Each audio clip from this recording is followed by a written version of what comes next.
ಶ್ರೀಗುರುಭ್ಯೋ ನಮಃ ಹರಿ ಓಂ. ಪ್ರಾಣಾದೇರೀಶಿತಾರಂ ಪರಮಸುಖನಿಧಿಂ ಸರ್ವದೋಷವ್ಯಪೇತಂ ಸರ್ವಾಂತಸ್ಥಂ ಸುಪೂರ್ಣಂ ಪ್ರಕೃತಿಪತಿಮಜಂ ಸರ್ವಬಾಹ್ಯಂ ಸುನಿತ್ಯಂ ಸರ್ವಜ್ಞಂ ಸರ್ವಶಕ್ತಿಂ ಸುರಮುನಿಮನುಜಾದ್ಯೈಃ ಸದಾ ಸೇವ್ಯಮಾನಂ ವಿಷ್ಣುಂ ವಂದೇ ಸದಾಹಂ ಸಕಲ ಜಗದನಾದ್ಯಂತ ಮಾನಂದದಂ ತಂ. ಶ್ರೀ ಗುರುಭ್ಯೋ ನಮಃ.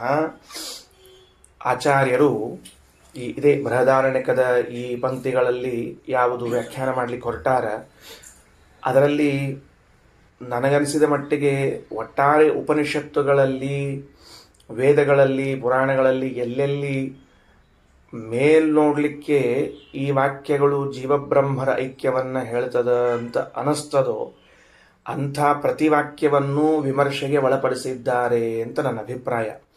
ಇಲ್ಲಾಂದರೆ ಇಷ್ಟು ದೀರ್ಘ ವ್ಯಾಖ್ಯಾನ ಮಾಡುವಂಥ ಪ್ರಸಂಗ ಇದ್ದಿದ್ದಿಲ್ಲ. ಇರೋದು ಒಂದೇ ಅದ, ಏನದು ಅಹಂ ಬ್ರಹ್ಮಾಸ್ಮಿ ಅಂತನ್ನೋ ಒಂದು ವಾಕ್ಯವನ್ನು ಇಟ್ಟುಕೊಂಡು ಇದನ್ನು ಜೀವಬ್ರಹ್ಮರ ಐಕ್ಯಪರ ಅಂತ ಹೇಳಿದರೆ ಬರೋದಿಲ್ಲ ಅಂತದ ನಿರಾಕರಣೆ ಮಾಡಿ ಮುಂದೆ ಹೊರಡಬೇಕಾಗಿತ್ತು. ಆದರೆ ಆಚಾರ್ಯರು ಈ ಪ್ರಸಂಗದಲ್ಲಿ ಬಹಳ ದೀರ್ಘವಾದ ವ್ಯಾಖ್ಯಾನವನ್ನು ಮಾಡಿದ್ದರ ಉದ್ದೇಶ ಏನು ಅಂದರೆ, ಎಲ್ಲೆಲ್ಲಿ ನಮಗೆ ಹಂಗೆ ಅನಿಸ್ತದ ನೋಡಲಿಕ್ಕೆ, ಯಾಕಂದ್ರೆ ಅನ್ಯಾರ್ಥ ಮಾಡಿ ಅಪಾರ್ಥಕ್ಕೊಳಗಾಗಬಾರ್ದು. ಜೀವಬ್ರಹ್ಮರ ಐಕ್ಯ ಅದಕ್ಕಿಲ್ಲ ಅರ್ಥ, ಅದನ್ನು ಮಾಡಿಬಿಟ್ಟು ನಾವು ಅಪಾರ್ಥ ಅಂದರೆ ಅಪಗತಾರ್ಥ, ಮೋಕ್ಷವನ್ನು ಪಡೆಯದೆ ಹೋಗೀವಿ ಅನ್ನೋ ಒಂದು ಕಳಕಳಿಯಿಂದ ಎಲ್ಲ ವಾಕ್ಯಗಳನ್ನು ಕೂಡ ಸರಿಯಾಗಿ ವಿಮರ್ಶೆ ಮಾಡ್ತಾ ಬರ್ತಿದ್ದಾರೆ. ಈಗ ಎಲ್ಲಿ ಬಂದದ ಅಂತಂದ್ರೆ, ತಮೇವಂ ವಿದ್ವಾನ್ ಅಮೃತ ಇಹ ಭವತಿ ಅಂತ ಪುರುಷ ಸೂಕ್ತದ ವಿಷಯವನ್ನು ತೆಗೆದುಕೊಳ್ತಾರೆ. ಈಗ ಆ ಪುರುಷ ಸೂಕ್ತದಲ್ಲೂ ಇಂತಹ ವಾಕ್ಯ ಬಂದುಬಿಟ್ಟಿದೆ. ಏನು ಅಂದರೆ, ನಮಗೆ ಮಂದಾಧಿಕಾರಿಗಳಿಗೆ ಅಥವಾ ಶಾಸ್ತ್ರವ್ಯುತ್ಪತ್ತಿ ಸರಿಯಾಗಿ ಬರದೇ ಇದ್ದವರಿಗೆ ಈ ವಾಕ್ಯವು ಜೀವಬ್ರಹ್ಮರ ಐಕ್ಯವನ್ನೇ ಹೇಳ್ತದ ಅಂತ ಅನಿಸ್ಬಿಡ್ತದೆ. ಅದನ್ನು ಇಲ್ಲಿ ಪ್ರಾಸಂಗಿಕವಾಗಿ ಎತ್ತಿಕೊಂಡು ಶ್ರೀಮದಾಚಾರ್ಯರು ವಿಮರ್ಶೆಯನ್ನು ಮಾಡ್ತಾ ಇದ್ದಾರೆ. ನೋಡ್ರಿ, ಪ್ರಧಾನ ಘಟ್ಟ ಎಲ್ಲದ ಅಂತಂದ್ರೆ ಪುರುಷ ಸೂಕ್ತವನ್ನು ನಾವೆಲ್ಲ ಹೇಳ್ತಿರ್ತೀವಿ. ಮೊದಲನೇ ಮಂತ್ರ, ಎರಡನೇ ಮಂತ್ರಗಳನ್ನು. ಈಗ ಇದನ್ನ ಆಚಾರ್ಯರು ಒಟ್ಟಾರೆ ಪುರುಷ ಸೂಕ್ತ ಅಂತ ತಗೊಂಡಾರ. ಋಗ್ವೇದದ್ದು ಯಜುರ್ವೇದದ್ದು ಅಂತ ಹಿಂಗೇನು ಮಾಡಿಲ್ಲ. ಯಾಕಂದ್ರೆ ಋಗ್ವೇದದ ಪುರುಷ ಸೂಕ್ತದಲ್ಲಿ ಯಜ್ಞೇನ ಯಜ್ಞಮಯಜಂತ ಅಂತ ಆದರೆ ಮುಗೀತು, ಅಲ್ಲಿಗೆ ಪುರುಷ ಸೂಕ್ತ ಮುಗೀತು. ಆದರೆ ಯಜುರ್ವೇದದಲ್ಲಿ ತಮೇವಂ ವಿದ್ವಾನ್ ಅಮೃತ ಇಹ ಭವತಿ ನಾನ್ಯ ಪಂಥ ಅಯನಾಯ ವಿದ್ಯತೆ ಅಂತ ಕೊನೆ ಮಂತ್ರದಲ್ಲೂ ಬರ್ತದೆ. ಹಾಗಾಗಿ ನನ್ನ ಅಭಿಪ್ರಾಯದಲ್ಲಿ ಯಜುರ್ವೇದದ ಪುರುಷ ಸೂಕ್ತವನ್ನೇ ಕೈಯಲ್ಲಿ ಹಿಡಿದುಕೊಂಡು ಆ ಮೂಲಕವಾಗಿ ಋಗ್ವೇದದಲ್ಲಿ ಬಂದ, ಸಾಮವೇದದಲ್ಲಿ ಬಂದ ಎಲ್ಲ ಪುರುಷ ಸೂಕ್ತಗಳ ವಿವರಣೆಯನ್ನು ಮಾಡ್ತಿದ್ದಾರೆ, ವಿಮರ್ಶೆಯನ್ನು ಮಾಡ್ತಿದ್ದಾರೆ ಅಂತ ಅನಿಸ್ತದೆ. ಇವತ್ತೊಂದೊಳ್ಳೆ ಅವಕಾಶ ನಮಗೆ ಶ್ರೀಮದಾಚಾರ್ಯರು ಅನುಗ್ರಹಪೂರ್ವಕವಾಗಿ ಮಾಡಿಕೊಟ್ಟ ಅವಕಾಶ ಏನು ಅಂದರೆ, ಪ್ರತಿನಿತ್ಯದಲ್ಲಿ ದೇವರ ಪೂಜೆಯನ್ನು ಮಾಡುವ ಕಾಲಕ್ಕೆ ಪುರುಷ ಸೂಕ್ತವನ್ನು ಪಠಿಸಿ ಅಭಿಷೇಕವನ್ನು ಮಾಡ್ತಿರ್ತೇವೆ.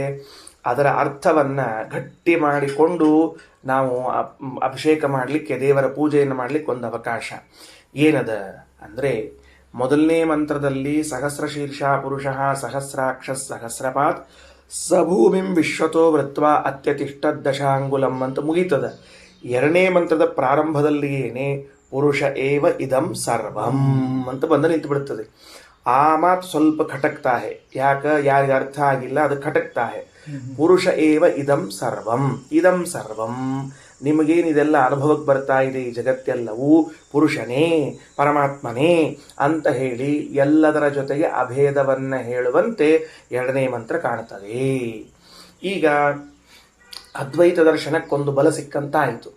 ಏನು ಅದ್ವೈತ ದರ್ಶನಕ್ಕೊಂದು ಬಲ ಸಿಕ್ಕಂತಾಯಿತು ಅಂತಂದರೆ, ಅಹಂ ಬ್ರಹ್ಮಾಸ್ಮಿ ತತ್ವಮಸಿ ಯೋಸೋಸೌ ಪುರುಷ ಸೋಹಮಸ್ಮಿ ಇತ್ಯಾದಿ ವಾಕ್ಯಗಳಲ್ಲೆಲ್ಲ ನೀವು ಜೀವಬ್ರಹ್ಮರು ಅಭಿನ್ನರು ಅಂತ ಅರ್ಥ ಮಾಡಲಿಕ್ಕೆ ಹೋದರೆ ಮಾಡಬಾರದು, ಅದು ಅಲ್ಲ ಅಂತ ಅನೇಕ ವಾಕ್ಯಗಳಿಂದ ನಮ್ಮನ್ನು ತಿಡ್ತಾ ಬಂದ್ರಿ. ಸ್ವತಃ ಪುರುಷ ಸೂಕ್ತದಲ್ಲಿಯೇನೆ ಯಾವ ಪುರುಷ ಸೂಕ್ತಕ್ಕೆ 3 ವೇದಗಳು ವ್ಯಾಖ್ಯಾನವೆನಿಸಿಕೊಳ್ಳುತ್ತದೋ ಅಂತಹ ಪುರುಷ ಸೂಕ್ತದಲ್ಲಿ ಏನೇ ಎರಡನೇ ಮಂತ್ರದಲ್ಲಿ ಏನೇ ಪುರುಷ ಏವ ಇದಂ ಸರ್ವಂ ಯದ್ಭೂತಂ ಯಚ್ಚಭವ್ಯಂ, ಜಗತ್ತಿನಲ್ಲಿದ್ದದ್ದು ಎಲ್ಲವೂ ಹಿಂದೆ ಆಗಿ ಹೋದ ಮುಂದೆ ಆಗಿ ಹೋಗುವುದು ಪ್ರತಿಯೊಂದು ಕೂಡ ಪರಮಾತ್ಮನೇನೇ ಅಂಥೇಳಿ ಪರಮಾತ್ಮನಿಗೂ ಜಗತ್ತಿಗೂ ಅಭೇದ ಹೇಳಿದಂತೆ ಇದೆ. ಅಭೇದ ಹೇಳಿದಂತೇನು, ಅಭೇದವೇ ಇದೆ ಅಂತ ಅದ್ವೈತ ದರ್ಶನದ ವಿಮರ್ಶೆ. ಅದಕ್ಕೆ ಶ್ರೀಮದಾಚಾರ್ಯ ಆ ವಾಕ್ಯವನ್ನು ದೃಷ್ಟಿಯಲ್ಲಿ ಇಟ್ಟುಕೊಂಡು ಇಡೀ ಪುರುಷ ಸೂಕ್ತ ಇದು ಅಲ್ಲ, ನೀವು ತಿಳ್ಕೊಂಡಂತೆ ಅಭೇದ ಪರವಲ್ಲ, ಏನು ಹಂಗಂದ್ರೆ ಅಂತ ತಿಳಿಸ್ಲಿಕ್ಕೆ ಹೊರಟಿದ್ದಾರೆ. ತಗೊಳ್ರಿ, ಈ ವಾಕ್ಯ ತಗೊಳ್ರಿ. ತಮೇವಂ ವಿದ್ವಾನ್ ಅಮೃತ ಇಹ ಭವತಿ ನಾಣ್ಯ ಪಂಥ ಅಯನಾಯ ವಿದ್ಯತೆ ಅಂತದ. ತಮ್ ಏವಂ, ಈ ಎರಡು ಪದಗಳನ್ನು ಸ್ವಲ್ಪ ಗಟ್ಟಿ ಹಿಡ್ಕೊಳ್ರಿ. ತಮ್ ಅಂದ್ರೆ ಅವನನ್ನು, ಏವಂ ಅಂದ್ರೆ ಈ ರೀತಿಯಾಗಿ. ಸರಿಯಾ? ತಿಳಿತಾ ಇದೆಯಲ್ಲ? ತಮ್ ಏವಂ ಅಂದ್ರೆ ಅವನನ್ನು ಈ ರೀತಿಯಾಗಿ. ಬರ್ಕೊಂಬಿಡ್ರಿ, ಕಲ್ಪನಾ ಬರಲಿಲ್ಲ ಅಂದ್ರೆ ಬರ್ಕೊಂಬಿಡ್ರಿ ಸರಳವಾಗಿ. ತಮ್ ಅವನನ್ನು, ಏವಂ ಈ ರೀತಿಯಾಗಿ. ಈ ತಮ್ ಅನ್ನುವಂಥದ್ದು ಅವನನ್ನು ಅಂತದ. ಅವನನ್ನು ಅನ್ನಬೇಕಾದ್ರೆ ಹಿಂದೆ ಯಾರನ್ನು ಹೇಳ್ಯಾರ, ಸರಿನಾ? ಹಿಂದೊಬ್ಬರನ್ನು ಹೇಳ್ಯಾರ. ಹಿಂದೆ ಹೇಳಿದ ವ್ಯಕ್ತಿಯನ್ನು ಏವಂ, ಹಿಂದೆ ಹೇಳಿದ ರೀತಿಯಿಂದ ವಿದ್ವಾನ್ ತಿಳಿದವನಾದರೆ ಅಮೃತ ಇಹ ಭವತಿ, ಅವನಿಗೆ ಈ ಜ್ಞಾನದಿಂದ ಮೋಕ್ಷವಾಗ್ತದ. ಅನ್ಯ ಪಂಥಾಹ ಅಯನಾಯ ನ ವಿದ್ಯತೆ, ಮೋಕ್ಷಕ್ಕೆ ಬೇರೆ ದಾರಿ ಇಲ್ಲ. ಈ ವಾಕ್ಯದ ಅಭಿಪ್ರಾಯ. ಈ ಏನು ಹಿಂದಿನ ಮಂತ್ರಗಳಲ್ಲಿ ಅಂದರೆ 16 ಅಥವಾ 17 ಮಂತ್ರಗಳಲ್ಲಿ ಪುರುಷನ ಬಗ್ಗೆ ಹೇಳಲಾಗಿದೆಯೋ, ಪುರುಷೋತ್ತಮನ ಬಗ್ಗೆ ಹೇಳಲಾಗಿದೆಯೋ, ಆ ಪುರಾಣ ಪುರುಷೋತ್ತಮನಾದ ನಾರಾಯಣನನ್ನು ಹಿಂದೆ ಹೇಳಿದ ಕ್ರಮದಂತೆ ತಿಳಿದಾಗಲೇನೆ ಏನಾಗ್ತದ ಅಂತ ಕೇಳಿದ್ರೆ ಮೋಕ್ಷವಾಗ್ತದೆ. ಇದನ್ನು ಬಿಟ್ಟರೆ ಬೇರೆ ದಾರಿ ಇಲ್ಲ. ಪುರುಷ ಸೂಕ್ತಕ್ಕೂ ಕೂಡ ಭಗವಂತನ ಉತ್ತಮತ್ವವನ್ನು ನಿರೂಪಣೆ ಮಾಡುವುದರಲ್ಲಿಯೇ ತಾತ್ಪರ್ಯವಿದೆ. ಸರಿ ಆಯ್ತಾ? ತಾತ್ಪರ್ಯವಿದೆ ಅಂತ. ಆಗ ಪ್ರಶ್ನೆ ಬಂತು. ಶ್ರೀಮದಾಚಾರ್ಯ ಏನು ಮಾಡಿದರು ಅಂದರೆ ಸುಮ್ಮನೆ ಅವರ ಕಡೆಯಿಂದ ಪ್ರಶ್ನೆ ರೈಸ್ ಮಾಡಿಸೋಣ ಅಂತ ಒಂದು ಚಮತ್ಕಾರ ತೋರಿಸಿದರು. ಅವ್ರು ಹೆಂಗೆ ಗಡಿಬಿಡಿಯೊಳಗೆ ಪ್ರಶ್ನೆ ಮಾಡಿಬಿಡ್ತಾರ ಅಂಬೋದಕ್ಕೆ ನೋಡ್ರಿ. ಸಹಸ್ರ ಶೀರ್ಷತ್ವಾದಿ ಸರ್ವೇಶ್ವರತ್ವ ಸರ್ವಜ್ಜಾಯಸ್ತ್ವಾದಿ ಜ್ಞಾನಾದೇವ ಮೋಕ್ಷ ಪ್ರತೀಯತೆ ಅನನ್ಯ ಯೋಗೇನ. ಹೌದು, ಆ ಪರಮಾತ್ಮನನ್ನು ಹೀಗೆ ತಿಳಿದುಕೊಂಡಾಗ ಮೋಕ್ಷ ಅಂತಿಲ್ಲ. ಹಾಗೆ ಅಂದ್ರೆ ಸಹಸ್ರ ಶೀರ್ಷ ಪುರುಷ ಸಹಸ್ರಾಕ್ಷ ಸಹಸ್ರಪಾತ್ ಪಾದೋಸ್ಯ ವಿಶ್ವಾಭೂತಾನಿ ತ್ರಿಪಾದಸ್ಯಾಮೃತಂ ದಿವಿ ತಸ್ಮಾದ್ ವಿರಾಳ ಜಾಯತ್ ಸಜಾತೋ ಅತ್ಯರಿಚ್ಯತ್ ವಸಂತೋ ಅಸ್ಯಾತ್ ತಸ್ಮಾದ್ಯಜ್ಞಾತ್ ಸರ್ವಭೂತಃ ಅಂತ ಹೀಗೇನು ಆ ಭಗವಂತನ ಸಹಸ್ರ ಶೀರ್ಷತ್ವ ಸರ್ವೇಶತ್ವಾದಿ ಸರ್ವಜಾಯಸ್ತ್ವಾದಿ. ಸರ್ವಜಾಯಸ್ತ್ವ ಅಂದ್ರೆ ಸರ್ವೋತ್ತಮತ್ವ ಅಂತ ಅರ್ಥ. ಜಾಯಸ್ತ್ವಂ ಶ್ರೇಷ್ಠತ್ವಂ, ಜಾಯಸ್ತ್ವ ಶಬ್ದಕ್ಕೆ ಶ್ರೇಷ್ಠ ಅಂತ ಅರ್ಥ ಬರೆದಿಟ್ಕೊಳ್ರಿ.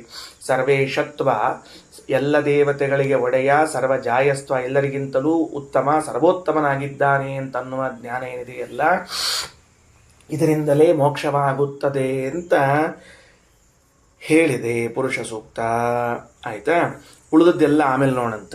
ಒಂದೆರಡು ಅಂಶ ಇಷ್ಟ ತಿಳ್ಕೊಂಬಿಡ್ರಿ. ಏನು ತಿಳ್ಕೊಬೇಕು ಅಂತ ಕೇಳಿದ್ರೆ ಶ್ರೀಮದಾಚಾರ್ಯರು ಸ್ಪಷ್ಟವಾಗಿ ಹೇಳೋದೇನು ಅಂದರೆ ಸಹಸ್ರ ಶೀರ್ಷ ಪುರುಷ ಅಂತನ್ನುವ ಮಾತಿನಲ್ಲಿ ಭಗವಂತನ ಅನಂತ ಶಿರಸ್ತ್ವ, ಅನಂತ ಚಕ್ಷುಸ್ತ್ವ, ಅನಂತ ಹಸ್ತಪಾದತ್ವಗಳನ್ನು ಹೇಳ್ತಾ ಇದೆ ಆ ಮಂತ್ರ.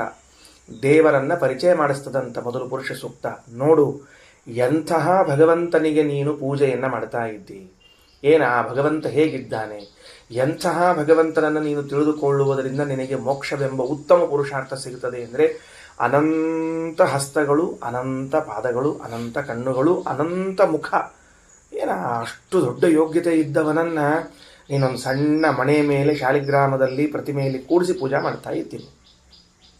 ಬಹಳ ಆಶ್ಚರ್ಯ. ದೇವರು ತಸ್ಯಾಹಂ ಸುಲಭ ಪಾರ್ಥ, ಅವರಿಗೆ ಬಹಳ ಸುಲಭ ನಾನು ಅಂತ ಹೇಳ್ಯಾನ. ಪರಮಾತ್ಮನ ಪೂಜಾ ಮಾಡೋರಿಗೆ ಬಹಳ ಸುಲಭ ಅಂತ. ಆದರೆ ಭಾಳ ದೊಡ್ಡ ಶ್ರೀಮಂತ, ಭಾಳ ದೊಡ್ಡ ವ್ಯಕ್ತಿ ಇದ್ದ, ಸೆಲೆಬ್ರಿಟಿ ಇದ್ದ ಅಂದ್ರೆ ಅವನೇನು ಕರ್ಕೊಂಬಂದು ಮನ್ಯಾಗ ಮಣಿ ಮೇಲೆ ಕೂಡಿಸ್ಲಿಕ್ಕೆ ಬರ್ತೇನು? ಅದಕ್ಕೆ ಸೆಟ್ ಹಾಕ್ಸಿ ಮಣಿ ಮೇಲೆ ಕೂಡಿಸಿರ್ತಾರೆ ಅವರು. ಕರೆ ಮಣಿ ಮೇಲೆ ಕೂಡಿಸ್ಲಿಕ್ಕೆ ಬರೋದಿಲ್ಲ ಅಂತ ಇಟ್ಕೊಂಡು ಹೇಳಿ ಅಂದಮೇಲೆ ಅಂಥ ವ್ಯಕ್ತಿ ನೀನು ಪೂಜಾ ಮಾಡ್ಲಿಕ್ಕತ್ತೀಯಲ್ಲ, ಆ ಸಹಸ್ರ ಶೀರ್ಷತ್ವಾದಿ ಸರ್ವೇಶತ್ವ ಸರ್ವಜಾಯಸ್ತ್ವಾದಿ ಮಹಿಮೆ ಉಳ್ಳವನನ್ನು ತಿಳಿದರೆ ನಿನಗೆ ಉತ್ತಮ ಪುರುಷಾರ್ಥ ಅಂತ ಹೇಳ್ತಾ ಇದ್ದರಿಂದ ಜೀವ ಹಾಗೂ ಬ್ರಹ್ಮರ ಮಧ್ಯದಲ್ಲಿ ಅಭೇದವನ್ನು ತಿಳಿಬಾರ್ದು. ಇಲ್ಲೆಲ್ಲಿ ಹೇಳಿದ್ರಿ ಅಭೇದ ತಿಳಿಬಾರ್ದು ಅಂತ ತಿಳ್ಕೊಂಡು? ಬರೋಬ್ಬರಿ, ಈ ಪ್ರಶ್ನೆ ಕರೆಕ್ಟ್ ಅದ. ಏನು ಪ್ರಶ್ನೆ ಕೇಳಿದ್ರಿ ನೀವು? ಇಲ್ಲೆಲ್ಲಿ ಅಭೇದ ತಿಳ್ಕೋಬಾರದು ಅಂತ ಹೇಳಿದ ಅಂದ್ರೆ ಅದಕ್ಕೆ ಶ್ರೀಮದಾಚಾರ್ಯ ಅಂತಾರ ಅನನ್ಯ ಯೋಗೇನ ಸಹಸ್ರಶೀರ್ಷತ್ವಾದಿ ಸರ್ವೇಶತ್ವ ಸರ್ವಜಾಯಸ್ತ್ವಾದಿ ಜ್ಞಾನಾದೇವ ಮೋಕ್ಷ ಪ್ರತೀಯತೆ ಅನನ್ಯ ಯೋಗೇನ ನತು ಐಕ್ಯಜ್ಞಾನೇನ. ಐಕ್ಯಜ್ಞಾನದಿಂದಲ್ಲ, ಅನನ್ಯವಾಗಿ ಉತ್ತಮನಾಗಿದ್ದಾನೆ, ಎಲ್ಲರಿಗಿಂತಲೂ ಉತ್ತಮ ಅಂತನ್ನುವಂತಹ ಜ್ಞಾನ ಮಾಡಿಕೊಳ್ಳಬೇಕೇ ಹೊರತಾಗಿ ಬೇರೆದಲ್ಲ. ಆದರೂ ಸ್ಪಷ್ಟ ಆಗಲಿಲ್ಲ. ಆದರೂ ನಮಗೆ ಸ್ಪಷ್ಟ ಆಗಲಿಲ್ಲ. ಯಾಕಂದ್ರೆ ಬರೇ ಸಹಸ್ರ ಶೀರ್ಷತ್ವಾದಿ ಗುಣವುಳ್ಳ ಪರಮಾತ್ಮನನ್ನು ತಿಳಿದ್ರೆ ಮೋಕ್ಷ ಆಗ್ತದಂತ ಇಷ್ಟ ಅದ. ಜೀವ ಹಾಗೂ ಬ್ರಹ್ಮರನ್ನ ಅಭಿನ್ನರು ಅಂತ ತಿಳಿಬಾರ್ದು ಅಂತಿಲ್ಲದ ಈ ವಾಕ್ಯದಾಗ ಅಂತಂದ್ರೆ ಅದಕ್ಕಂತಾರೆ ಆ ವಾಕ್ಯ ಭೇದಕ ಧರ್ಮಗಳನ್ನು ಹೇಳ್ತಾ ಇದೆ. ಭೇದಕ ಧರ್ಮಗಳು, ಇವನು ಇವನಲ್ಲ ಅಂತ ತಿಳಿಸಿಕೊಡುವ ಧರ್ಮಗಳನ್ನು ಹೇಳ್ತಾ ಇದ್ದದರಿಂದಾಗಿ ಅಭೇದವನ್ನು ತಿಳಿಬಾರದು ಅಂತ ಅರ್ಥ. ಎಲ್ಲವ ಭೇದಕ ಧರ್ಮಗಳು? ಅನಂತ ಮುಖಗಳಿದೆ ಪರಮಾತ್ಮನಿಗೆ ಅಂತ ಹೇಳಿದಾಗ ನಮಗ ಇದ್ದು ಒಂದು ಮುಖ, ಅದು ಪೂರ್ಣದನೋ ಇಲ್ಲೋ ಅಂತನ್ನೋದು ಅಂದ ಮೇಲೆ ಇನ್ನೇನು ಬೇಕಾದ್ರೆ ಹಿಂಗೆ ಹೇಳೋಣಂತ. ಅನಂತಾಚಾರು ಅಂತಿದ್ರೆ ಅವ್ರಿಗೊಂದು ಮುಖ ಇದ್ರೆ ಅನಂತ ಮುಖ ಅಂತ ಹಿಂಗೆ ಕೂಡ್ಸಿ ಹೇಳ್ಬೋದು. ಅನಂತಾಚಾರ್ಯರ ಮುಖ ಅನಂತ ಮುಖ ಅಂತ ಹಿಂಗೆ ಹೇಳ್ಬೋದು ಹೊರತಾಗಿ ನಮಗೇನು ಅನಂತ ಮುಖಗಳಿಲ್ಲ, ಏನಿಲ್ಲ. ಅಂದ ಮೇಲೆ ನಮಗಿರುವಂತಹ ಏಕಮುಖತ್ವ, ಪರಮಾತ್ಮನಿಗಿರುವಂತಹ ಅನಂತ ಮುಖತ್ವ ಅನ್ನೋದು ವಿರುದ್ಧ ಧರ್ಮಗಳು. ವಿರುದ್ಧ ಧರ್ಮಗಳು ಎರಡೂ ಅಭಿನ್ನವಾಗಲಿಕ್ಕೆ ಸಾಧ್ಯವಿಲ್ಲ. ಇರುವಂತಹ ವಸ್ತುಗಳು ಅಭಿನ್ನವಾಗುವುದಿಲ್ಲ. ಅಂದಮೇಲೆ ಆಚಾರ್ಯರಂತಾರೆ ಈ ವಾಕ್ಯದಿಂದಲೇನೆ ಸ್ಪಷ್ಟವಾಗಿ ಭೇದವನ್ನು ತಿಳಿಸುವಂತಹ ಧರ್ಮಗಳವ. ಅವ ಹೆಂಗಿದ್ದಾನ? ಅನಂತ ಮುಖ, ಅನಂತ ಕಣ್ಣು, ಅನಂತ ಪಾದ, ಅನಂತ ಹಸ್ತ, ಸರ್ವೋತ್ತಮ, ಸರ್ವದೇವೋತ್ತಮ. ಇವ ನೀ ಹೆಂಗಿದ್ದಿ ಅಂದ್ರೆ ಒಂದು ಮುಖ, ಎರಡರೊಳಗೆ ಒಂದು ಕಾಣಿಸ್ತದ, ಒಂದು ಕಾಣಿಸಂಗಿಲ್ಲ, ಕೆಲವೊಮ್ಮೆ ಎರಡೂ ಕಾಣಿಸಂಗಿಲ್ಲ. ಎರಡು ಕೈ ಕೆಲಸ ಮಾಡ್ಲಿಕ್ಕೆ ಆಗಂಗಿಲ್ಲ, ಎರಡು ಪಾದಗಳು ಸರಿತ ನಡಿಲಿಕ್ಕೆ ಆಗಂಗಿಲ್ಲ, ಬಲಗಾಲ ಮುಂದಿಡಬೇಕು ಎಡಗಾಲ ಮುಂದಿಡಬೇಕು ಅಂತ ಕನ್ಫ್ಯೂಸ್ ಆಗ್ತಿರ್ತದೆ. ಕೆಲವ್ರು ಒಳಗೆ ಬಲಗಾಲ ಇಟ್ಕೊಂಬರ್ರಿ ಅಂತ ಅವ್ರು ಅಂತಾರೆ, ಎಡಗಾಲ ಇಟ್ಕೊಂಬರ್ರಿ ಅಂತ ಇವ್ರು ಅಂತಾರೆ. ಇಂಥ ಇಬ್ಬರ ಮಧ್ಯದಲ್ಲಿ ಅದು ಹೆಂಗೆ ಭೇದ ಹೇಳ್ತೀಯೋ, ಅಭೇದ ಹೇಳ್ತೀಯೋಪ್ಪ ಅಂತ ಸರಳವಾದ ಭಾಷೆ ತಿಳಿಸ್ತಾರೆ. ಸಹಸ್ರ ಶೀರ್ಷತ್ವಾದಿ ಸರ್ವೇಶ್ವರತ್ವ ಸರ್ವಜ್ಞಾಯಸ್ತ್ವಾದಿ ಜ್ಞಾನಾದೇವ ಮೋಕ್ಷ ಪ್ರತೀಯತೆ ಅನನ್ಯ ಯೋಗೇನ ನಚ ಅತ್ರ ಐಕ್ಯ ಜ್ಞಾನ ಮುಕ್ತಂ. ಈ ಪುರುಷ ಸೂಕ್ತದಲ್ಲಿ ಐಕ್ಯ ಜ್ಞಾನವನ್ನು ಹೇಳಿಲ್ಲ. ಇಷ್ಟು ಶ್ರೀಮದಾಚಾರ್ಯರು ಹೇಳಿ ಗಪ್ಪನ್ ಕೂತ್ಬಿಟ್ರಿ. ಠಕ್ಕನ್ ನೋಡ್ತಡಿ ಅವ ಏನು ಮಾತಾಡ್ತಾನೆ ಎದುರಿಗಿದ್ದವ ಅಂತ. ಅದಕ್ಕೆ ಅವ ಅಂದ, ಸ್ವಾಮಿ ನೀವು ಭಾಳ ಬುದ್ಧಿವಂತರಿರ್ತೀರಿ, ಒಂದನೇ ಮಂತ್ರದ ಮೇಲೆ ಅಷ್ಟು ಕೈ ಆಡಿಸಿ ಸುಮ್ ಕೂತ್ಬಿಟ್ರಿ, ಎರಡನೇ ಮಂತ್ರ ತಗೋಬೇಕಾಗಿತ್ತು ನೋಡಂತ. ಯಾವುದು? ಪುರುಷ ಏವ ಇದಂ ಸರ್ವಂ ಯದ್ಭೂತಂ ಯಚ್ಚ ಭವ್ಯಂ. ಅದಲ್ಲ ಮತ್ತೆ ಆ ಮಂತ್ರ ಯಾಕೆ ಇದಂ ಸರ್ವಂ ಪುರುಷ ಏವ. ಇದೇನೆಲ್ಲ ಕಾಣ್ಲಿಕ್ಕತ್ತದ, ಇದೆಲ್ಲನೂ ಪುರುಷನೇ ಅದ ಅಂತದ ನೋಡ್ರಿ. ಈಗ ಮಜಾ ನೋಡ್ರಿ. ಒಂದನೇ ವಾಕ್ಯದಲ್ಲಿ ಅನಂತ ಮುಖತ್ವಾದಿಗಳು ಉಳ್ಳವನು ಅಂತ, ಎರಡನೇ ವಾಕ್ಯದಲ್ಲಿ ಜಗತ್ತಿನಿಂದ ಅಭಿನ್ನನಾದವನು ಅಂತದ, ಕೆಳಗೆ ಲಾಸ್ಟ್ ವಾಕ್ಯದೊಳಗೆ ಹಿಂದೆ ಹೇಳಲಾದ ಪರಮಾತ್ಮನನ್ನು ಈ ರೀತಿಯಾಗಿ ತಿಳಿದುಕೊಂಡ್ರೆ ಮೋಕ್ಷ ಅಂತದ. ಯಾವ ರೀತಿಯಾಗಿ? ಎರಡನೇ ವಾಕ್ಯದಲ್ಲಿ ಹೇಳಿದ ರೀತಿಯಿಂದವ, ಮೊದಲನೇ ವಾಕ್ಯದಲ್ಲಿ ಹೇಳಿದ ರೀತಿಯಿಂದವ, ಯಾರು ನಿರ್ಧಾರ ಮಾಡೋರು ಅಂತ ಕೂತ್ಬಿಟ್ಟ. ಚಂದಾತ ಬರ್ಕೊಳ್ರಿ. ವಾಕ್ಯಕ್ಕೆ ನಂಬರ್ 1 ಅಂತ ಹಾಕೊಳ್ರಿ. ಮೊದಲನೇ ವಾಕ್ಯ ಅನ್ನೋ ಅರ್ಥ ತಿಳಿಲಿಕ್ಕೆ, ಅಥವಾ ಬರ್ಕೊಂಬಿಡ್ರಿ ಸುಮ್ಮನೆ ಸರಳ. ಮೊದಲನೇ ವಾಕ್ಯದಲ್ಲಿ ಸಹಸ್ರ ಶೀರ್ಷತ್ವಾದಿ ಗುಣವುಳ್ಳವನು, ಎರಡನೇ ವಾಕ್ಯದಲ್ಲಿ ಪುರುಷ ಏವ ಇದಂ ಸರ್ವಂ ಎಂದು ಎಲ್ಲರಿಂದ ಅಭಿನ್ನನಾದವನು ಎಂದು ಹೇಳಲಾಗುತ್ತಿದೆ. ಇನ್ನು ಉಪಸಂಹಾರ ವಾಕ್ಯದಲ್ಲಿ, ಉಪಸಂಹಾರ ವಾಕ್ಯ ಅಂದರೆ ಕೊನೆ ವಾಕ್ಯ. ಇನ್ನು ಉಪಸಂಹಾರ ವಾಕ್ಯದಲ್ಲಿ ಕೊನೆ ವಾಕ್ಯದಲ್ಲಿ ಅವನನ್ನು ತಮೇವಂ ವಿದ್ವಾನದ, ಅದನ್ನು ಕನ್ನಡದ ಬರ್ಸಿಕತ್ತೀನಿ, ಅವನನ್ನು ಹೀಗೆ ತಿಳಿದರೇನೆ ಮೋಕ್ಷ. ಅವನನ್ನು ಹೀಗೆ ತಿಳಿದರೇನೆ ಮೋಕ್ಷ. ಅವನನ್ನು ಹೀಗೆ ತಿಳಿದರೇನೆ ಮೋಕ್ಷ ಅಂತ ಹೇಳೋದಾದ್ರೆ ಎರಡು ಮೇಲೆ ವಾಕ್ಯಗಳಲ್ಲಿ ಭಿನ್ನ ಭಿನ್ನ ರೀತಿಯಲ್ಲಿ ಹೇಳಲಾಗಿದೆ. ಏನಂತ ಹೇಳಲಾಗಿದೆ ಭಿನ್ನ ಭಿನ್ನ ರೀತಿಯಲ್ಲಿ? ಒಂದು ಕಡೆಗೆ ಅನಂತ ಮುಖತ್ವಾದಿ ಗುಣವುಳ್ಳವನು ಅಂತ ಹೇಳಿ ಅವನನ್ನು ಹೀಗೆ ತಿಳಿದರೆ ಮೋಕ್ಷ ಅಂತ ಹೇಳಿದ. ಎರಡನೆಯ ವಾಕ್ಯದಲ್ಲಿ ಪುರುಷ ಏವ ಇದಂ ಸರ್ವಂ ಅಂತೂ ಜಗತ್ತಿನಿಂದ ಅಭಿನ್ನನಾಗಿದ್ದಾನೆ ಅಂತೂ ಹೇಳಿದ.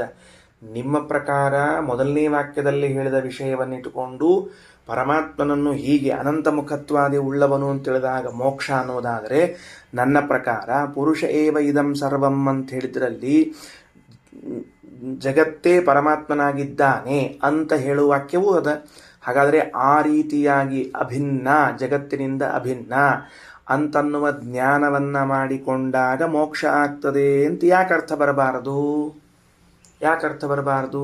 ಯಾಕಂದ್ರೆ ಅಲ್ಲೇನು ಇದು ಇಲ್ಲ, ಅಂದ್ರೆ ನಿರ್ಣಾಯಕ ಇಲ್ಲ. ತಮ್ ಏವಂ ವಿದ್ವಾನದ, ಈ ಹಿಂದೆ ಹೇಳಿದ ವ್ಯಕ್ತಿಯನ್ನು ಈ ರೀತಿಯಾಗಿ ತಿಳಿದುಕೊಳ್ಳ್ರಿ ಅಂತದೆ. ಯಾವ ರೀತಿಯಾಗಿ? ಪ್ರತಿ ಮಂತ್ರದಲ್ಲೂ ಹೇಳಿದ ರೀತಿಯಿಂದ ಅಂತದೆ. ಅಂದಮೇಲೆ ನೀವು ಮೊದಲನೇ ಮಂತ್ರ ಹಾಗೂ ಉಳಿದ ಮಂತ್ರಗಳನ್ನು ತೆಗೆದುಕೊಳ್ಳುವುದಾದರೆ, ನಾನು ಎರಡನೇ ಮಂತ್ರದಲ್ಲಿ ಹೇಳಲಾದ ಪುರುಷ ಏವ ಇದಂ ಸರ್ವಂ ಅನ್ನುವುದನ್ನು, ಪುರುಷನಿಗೂ ಜಗತ್ತಿಗೂ ಅಭೇದ ಹೇಳುವುದನ್ನು ಇಟ್ಟುಕೊಂಡು ಹೀಗೆ ತಿಳಿದುಕೊಂಡಾಗ ಮೋಕ್ಷ ಅಂತ ಅರ್ಥ ಮಾಡಿದರೆ, ನೀವು ಯಾವ ಪುರುಷ ಸೂಕ್ತವನ್ನು ಜೀವಬ್ರಹ್ಮರ ಮಧ್ಯದಲ್ಲಿ ಭೇದ ಹೇಳಲಿಕ್ಕೆ ಇದೆ ಅಂತಂದಿದ್ರಿ, ಅದು ಹೋಯ್ತಲ್ಲ ಅಂತ ಅವರು ಆಕ್ಷೇಪವನ್ನು ಮಾಡಿದರೆ, ಅದಕ್ಕೆ ಶ್ರೀಮದಾಚಾರ್ಯ ಅಂತಾರ ನಚ ಅತ್ರ ಐಕ್ಯ ಜ್ಞಾನ ಮುಕ್ತಂ. ಈ ಪುರುಷ ಸೂಕ್ತದ ಒಂದು ವಾಕ್ಯದಲ್ಲೂ ಕೂಡ ಐಕ್ಯ ಜ್ಞಾನ ಬಂದಿಲ್ಲ. ಕರೆಕ್ಟ್ ಅದ. ಯಾವ ವಾಕ್ಯದ ಪರಾಮರ್ಶೆ ಮಾಡಬೇಕು? ಎಲ್ಲ ವಾಕ್ಯದಲ್ಲಿ ಹೇಳಿದ್ದನ್ನು ಪರಾಮರ್ಶೆ ಮಾಡಲೇಬೇಕು. ಇಂತಹ ಪರಮಾತ್ಮನನ್ನು ಹೀಗೆ ತಿಳಿದುಕೊಂಡಾಗ ಅಂತ ಅನ್ನೋದು ಸರಿ ಇದೆ. ನೀವು ತಮೇವಂ ವಿದ್ವಾನ್ ಎಂಬುದಕ್ಕೆ ಎರಡನೇ ವಾಕ್ಯೋಕ್ತನಾದ ಪರಮಾತ್ಮನನ್ನು ಪರಾಮರ್ಶೆ ಮಾಡಬೇಕೋ ಬೇಡೋ ಅಂದರೆ ಅವಶ್ಯ ಮಾಡಬೇಕು. ಮೊದಲನೇ ವಾಕ್ಯೋಕ್ತನ ಅವಶ್ಯ 3, 4, 5, 10, 18 ಎಷ್ಟು ವಾಕ್ಯದಲ್ಲಿ ಭಗವಂತನನ್ನು ಹೇಳಲಾಗಿದೆಯೋ ಅಷ್ಟೂ ವಾಕ್ಯೋಕ್ತವಾದನ್ನು ಪರಾಮರ್ಶೆ ಮಾಡಬೇಕು. ನೀವೇನು ತಿಳ್ಕೊಂಡಿರಿ ಅಂದರೆ, ಇದು ಒಂದು ವಾಕ್ಯ, ಪುರುಷ ಏವ ಇದಂ ಸರ್ವಂ ಎನ್ನುವ ಒಂದು ವಾಕ್ಯ ಜೀವ ಹಾಗೂ ಪರಮಾತ್ಮ ಹಾಗೂ ಜಗತ್ತಿಗೆ ಅಭೇದವನ್ನು ಹೇಳ್ತದೆ. ಇಂತಹ ಪರಮಾತ್ಮನ ಜ್ಞಾನದಿಂದ ಮೋಕ್ಷ ಅಂತೇನು ತಿಳ್ಕೊಂಡಿರಿ, ಅಲ್ಲಿ ತಪ್ಪಾಗಿದೆ. ಅದರ ವಿಮರ್ಶೆಯನ್ನು ಮಾಡ್ತೀನಿ ಈಗ ನಾನು ಅಂದರು. ಸರಿ, ಹೇಳ್ರಿ ಏನಂತ. ನಚ ಹತ್ರ ಐಕ್ಯ ಜ್ಞಾನ ಮುಕ್ತಂ. ಇಲ್ಲಿ ಐಕ್ಯ ಜ್ಞಾನವನ್ನು ಹೇಳಿಲ್ಲ. ಯಾಕೆ? ಅಲ್ರಿ, ಮತ್ತು ನಾ ಪುರುಷ ಏವ ಇದಂ ಸರ್ವಂ ಅಂತ ಸ್ಪಷ್ಟವಾಗಿ ವಾಕ್ಯ ಕೊಟ್ಟೀನಿ, ನೀವು ಐಕ್ಯ ಜ್ಞಾನ ಹೇಳಿಲ್ಲ ಅಂತಿರಲ್ಲ ಅಂದರೆ, ಶ್ರೀಮದಾಚಾರ್ಯ ಅಂತಾರೆ ಪುರುಷ ಏವ ಇದಂ ಸರ್ವಂ ಎಂಬ ವಾಕ್ಯವು ಸರ್ವ ಈಶ್ರಿತತ್ವಮೇವ. ಭಗವಂತನು ಎಲ್ಲದಕ್ಕೂ ನಿಯಾಮಕನಾಗಿದ್ದಾನೆ, ಎಲ್ಲದಕ್ಕೂ ಒಡೆಯನಾಗಿದ್ದಾನೆ ಅಂತ ಅರ್ಥವೇ ಹೊರತಾಗಿ ಎಲ್ಲದರಿಂದ ಅಭಿನ್ನನಾಗಿದ್ದಾನೆ ಅಂತ ಅರ್ಥ ಅಲ್ಲ. ಬರ್ಕೊಳ್ರಿ. ಪುರುಷ ಏವ ಇದಂ ಸರ್ವಂ ಎನ್ನುವಲ್ಲಿ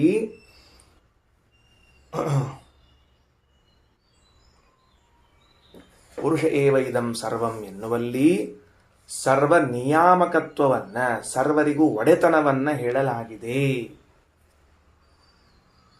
ಎಲ್ಲರಿಗೂ ಪರಮಾತ್ಮ ಒಡೆಯ, ಸರ್ವರಿಗೂ ನಿಯಾಮಕ ಅಂತನ್ನುವ ಅರ್ಥ ಅದು.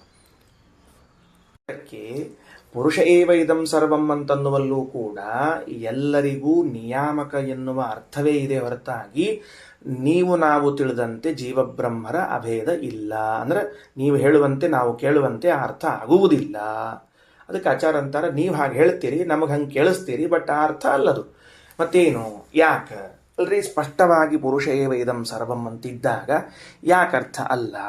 ಆಚಾರ್ಯ ಅಂತಾರೆ, ಎರಡು ಕಾರಣಕ್ಕಾಗಿ. ಒಂದು ವಾಕ್ಯಶೇಷಾತ್, ಎರಡನೇದು ಮಹಾಭಾರತೆ ಚ. ಎರಡು ಕಾರಣಗಳನ್ನು ಕೊಟ್ಟು ಪುರುಷ ಏವ ಇದಂ ಸರ್ವಂ ಎಂಬ ಶ್ರುತ್ಯರ್ಥವನ್ನು ಗಟ್ಟಿಗೊಳಿಸ್ಬಿಡ್ತಾರೆ. ನೀವು ತಿಳ್ಕೊಂಡು ತಪ್ಪು ಅಂತ ತಿಳಿಸ್ಬಿಡ್ತಾರೆ. ವಾಕ್ಯಶೇಷ ಅಂದರೆ ಏನು ಅಂದರೆ, ಯಾವ ವಾಕ್ಯವನ್ನು ನೀವು ಇಟ್ಟುಕೊಂಡು ಅರ್ಥ ಮಾಡುತ್ತಿದ್ದೀರಿ ಆ ವಾಕ್ಯದ ಮುಂಭಾಗ, ಮುಂದಿನ ಭಾಗ, ಅದು ಅಂದ್ರೆ ಒಂದು ಮಂತ್ರ ಇಟ್ಟುಕೊಂಡ್ರೆ ಇಷ್ಟಕ್ಷರದ ಒಂದು ಮಂತ್ರ ಅಂತ ಇರ್ತದೆ. ಅಷ್ಟಕ್ಷರದ ಒಂದು ಮಂತ್ರ ಅಂದ್ರೆ ಆ ಮಂತ್ರದಲ್ಲಿ ಇನ್ನೇನು ವಾಕ್ಯಗಳು ಉಳ್ಕೊಂಡದ ಅದನ್ನಷ್ಟು ಗಮನಿಸ್ಬೇಕು. ಮೊದಲನೇದ್ದು ಅದನ್ನು ಗಮನಿಸಿದ ಮೇಲೆ ಅದಕ್ಕನುಗುಣವಾಗಿ ಈ ವಾಕ್ಯ ಅರ್ಥ ಆಗ್ತದೋ ಇಲ್ಲೋ ಅಂತ ನೋಡಬೇಕು. ಆಮೇಲೆ ಪ್ರಮಾಣಾಂತರಗಳನ್ನು ಹುಡುಕಬೇಕು. ಸರಿ, ಈಗ ಏನು ವಾಕ್ಯ ಕೊಟ್ಟಿದ್ದಾರೆ ಪುರುಷ ಏವ ಇದಂ ಸರ್ವಂ ಅಂತ, ಅದನ್ನು ನಾನು ಉಚ್ಚಾರಣೆ ಮಾಡ್ತೀನಿ, ನೀವು ಗಮನಿಸ್ರಿ. ಏನಂತಂದ್ರೆ, ಪುರುಷ ಏವ ಇದಂ ಸರ್ವಂ ಯದ್ಭೂತಂ ಯಚ್ಚ ಭವ್ಯಂ ಉತಾಮೃತತ್ವಸ್ಯೇಷಾನಃ ಯದನ್ನೇನಾತಿರೋಹತಿ. ಇಷ್ಟು ಮಂತ್ರ ಇದೆ. ಅದು ಮಂತ್ರ ಏನದ? ಪುರುಷ ಏವ ಇದಂ ಸರ್ವಂ, ಇದು ಒಂದು ಪಾದ. ಎರಡನೇ ಪಾದ ಯದ್ಭೂತಂ ಯಚ್ಚ ಭವ್ಯಂ, ಎರಡನೇ ಪಾದ. ಮೂರನೇ ಪಾದ ಉತ ಅಮೃತತ್ವಸ್ಯ ಈಶಾನಃ. ನಾಲ್ಕನೇ ಪಾದ ಯತ್ ಅನ್ನೇನ ಅತಿರೋಹತಿ ಅಂತದ. ನೋಡ್ರಿ, ಈಗ ಆಚಾರ್ಯನಂತಾರ ಪುರುಷ ಏವ ಇದಂ ಸರ್ವಂ ಮೊದಲನೇ ವಾಕ್ಯ ಅದ, ಅದಕ್ಕೆ ನೀವು ಅಭಿನ್ನ ಅಂತ ಅರ್ಥ ಮಾಡಿದ್ರಿ. ಸರಿ, ಹೋಗೋಣ. ವಾಕ್ಯಶೇಷ ತೆಳಗಿನ ಭಾಗಿನ ವಾಕ್ಯದಲ್ಲಿ ಉತ ಅಮೃತತ್ವಸ್ಯ ಈಶಾನಃ ಅಂತ ಇದೆ. ಉತ ಅಂದ್ರೆ ಮತ್ತು, ಉತ ಶಬ್ದಕ್ಕೆ ಅರ್ಥ ಏನು? ಮತ್ತು. ಅಮೃತತ್ವಸ್ಯ ಅಂದ್ರೆ ಮುಕ್ತರಾದವರಿಗೂ ಈಶಾನಃ ಸ್ವಾಮಿಯಾಗಿದ್ದಾನೆ ಅಂತ ಮುಂದಿನ ವಾಕ್ಯ. ಬರೆದುಕೊಡ್ರಿ ಹೇಗ ನೋಡಂತ. ಹೆಂಗ್ ಬರ್ಕೋತೀರಿ? ಉತ ಮತ್ತು ಅಮೃತತ್ವಸ್ಯ ಮುಕ್ತರಿಗೆ ಈಶಾನಃ ಸ್ವಾಮಿಯಾಗಿದ್ದಾನೆ. ಉತ ಅಮೃತತ್ವಸ್ಯ ಈಶಾನಃ ಅಂತ ಹೇಳುವಾಗ ಉತ ಅಂದ್ರ ಮತ್ತು ಮುಕ್ತರಿಗೆ ಒಡೆಯ ಅಂತದ ವಾಕ್ಯ. ಮತ್ತು ಮುಕ್ತರಿಗೆ ಒಡೆಯ ಅಂದ್ರೆ ಈ ಹಿಂದೆ ಇನ್ಯಾರಿಗೋ ಒಡೆಯನಾಗಿದ್ರೆ ಮಾತ್ರ ಮತ್ತು ಮುಕ್ತರಿಗೆ ಒಡೆಯ ಅಂತ ಹೇಳಿಕ್ ಬರ್ತದೆ. ಈ ಮತ್ತು ಅನ್ಬೇಕಾದ್ರೆ ಅದು ಸಮುಚ್ಚಾಯಕ ಅಂದ್ರೆ ಅವರನ್ನು ಮತ್ತು ಇವರನ್ನು. ಮತ್ತು ಅವ್ರನ್ನ ಕರ್ಕೊಂಬ ಅಂದ್ರೆ ಮೊದ್ಲು ಕೇಳ್ತಾರ ನಾವು, ಮೊದ್ಲು ಯಾರು ಕರ್ಕೊಂಬರ್ಬೇಕು ಅದೇ ಹೇಳ್ರಿ, ಮತ್ತ ಆಮೇಲೆ ಅವ್ರು ಕರ್ಕೊಂಬರೋದು ಬೇರೆ. ಮತ್ತ ಆಚಾರ ಕರ್ಕೊಂಬ ಅಂತಾರ, ಮತ್ತ ಆಚಾರ ಕರ್ಕೊಂಬ ಅಂದ್ರೆ ಇನ್ಯಾರು ಆಚಾರ ಇದ್ದಾರೆ ಕರ್ಕೊಂಬರ್ಲಿಕ್ಕೆ?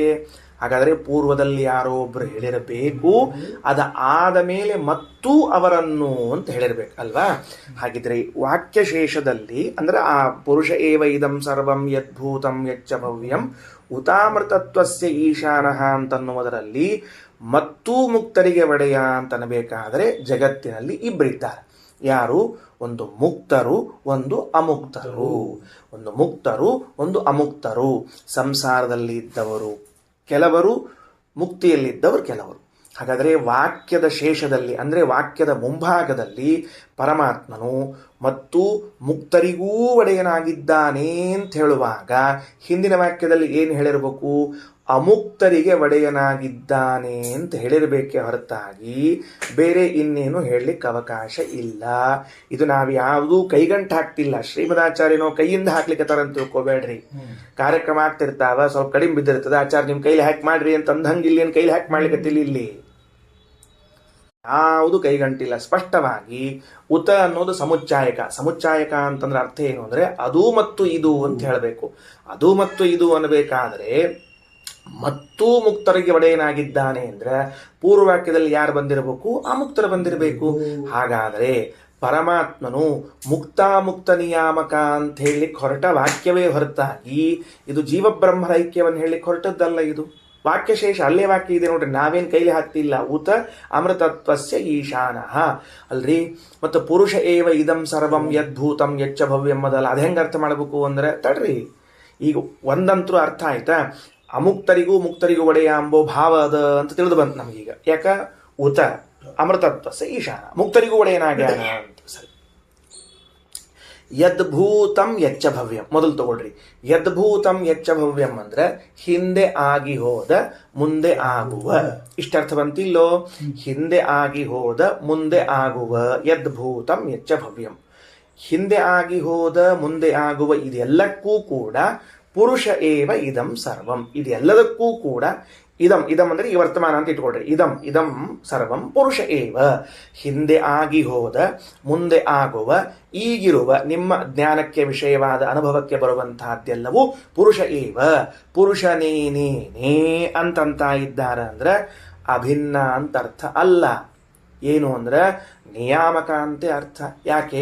ಹಿಂದೆ ಆಗಿ ಹೋದದ್ದೂ ಪುರುಷನೇ, ಮುಂದೆ ಆಗಿ ಹೋದದ್ದೂ ಪುರುಷನೇ, ಈಗಿರೋದು ಪುರುಷನೇ ಅಂತನ್ನುವಾಗ ಅಭಿನ್ನ ಅಂತ ಅರ್ಥ ಹೇಳದೆ ಭಿನ್ನ ಅಂತ ಯಾಕೆ ಹೇಳಬೇಕು ಅಂದ್ರೆ ಇವು ಎಷ್ಟು ಅಸ್ವತಂತ್ರ ಅವ ಅಂತಂದ್ರೆ, ಎಷ್ಟು ಅಸ್ವತಂತ್ರವ ಅಂದ್ರೆ ಈ ಸಂಸಾರದಲ್ಲಿ ಇದ್ದದ್ದು ಎಷ್ಟು ಅಸ್ವತಂತ್ರವ ಅಂತಂದ್ರೆ ಅದಕ್ಕೆ ಭಗವಂತನನ್ನೇ ಹೊರತುಪಡಿಸಿ ಒಂದು ಪ್ರತ್ಯೇಕ ಅಸ್ತಿತ್ವ ಅನ್ನೋದೇ ಇಲ್ಲ.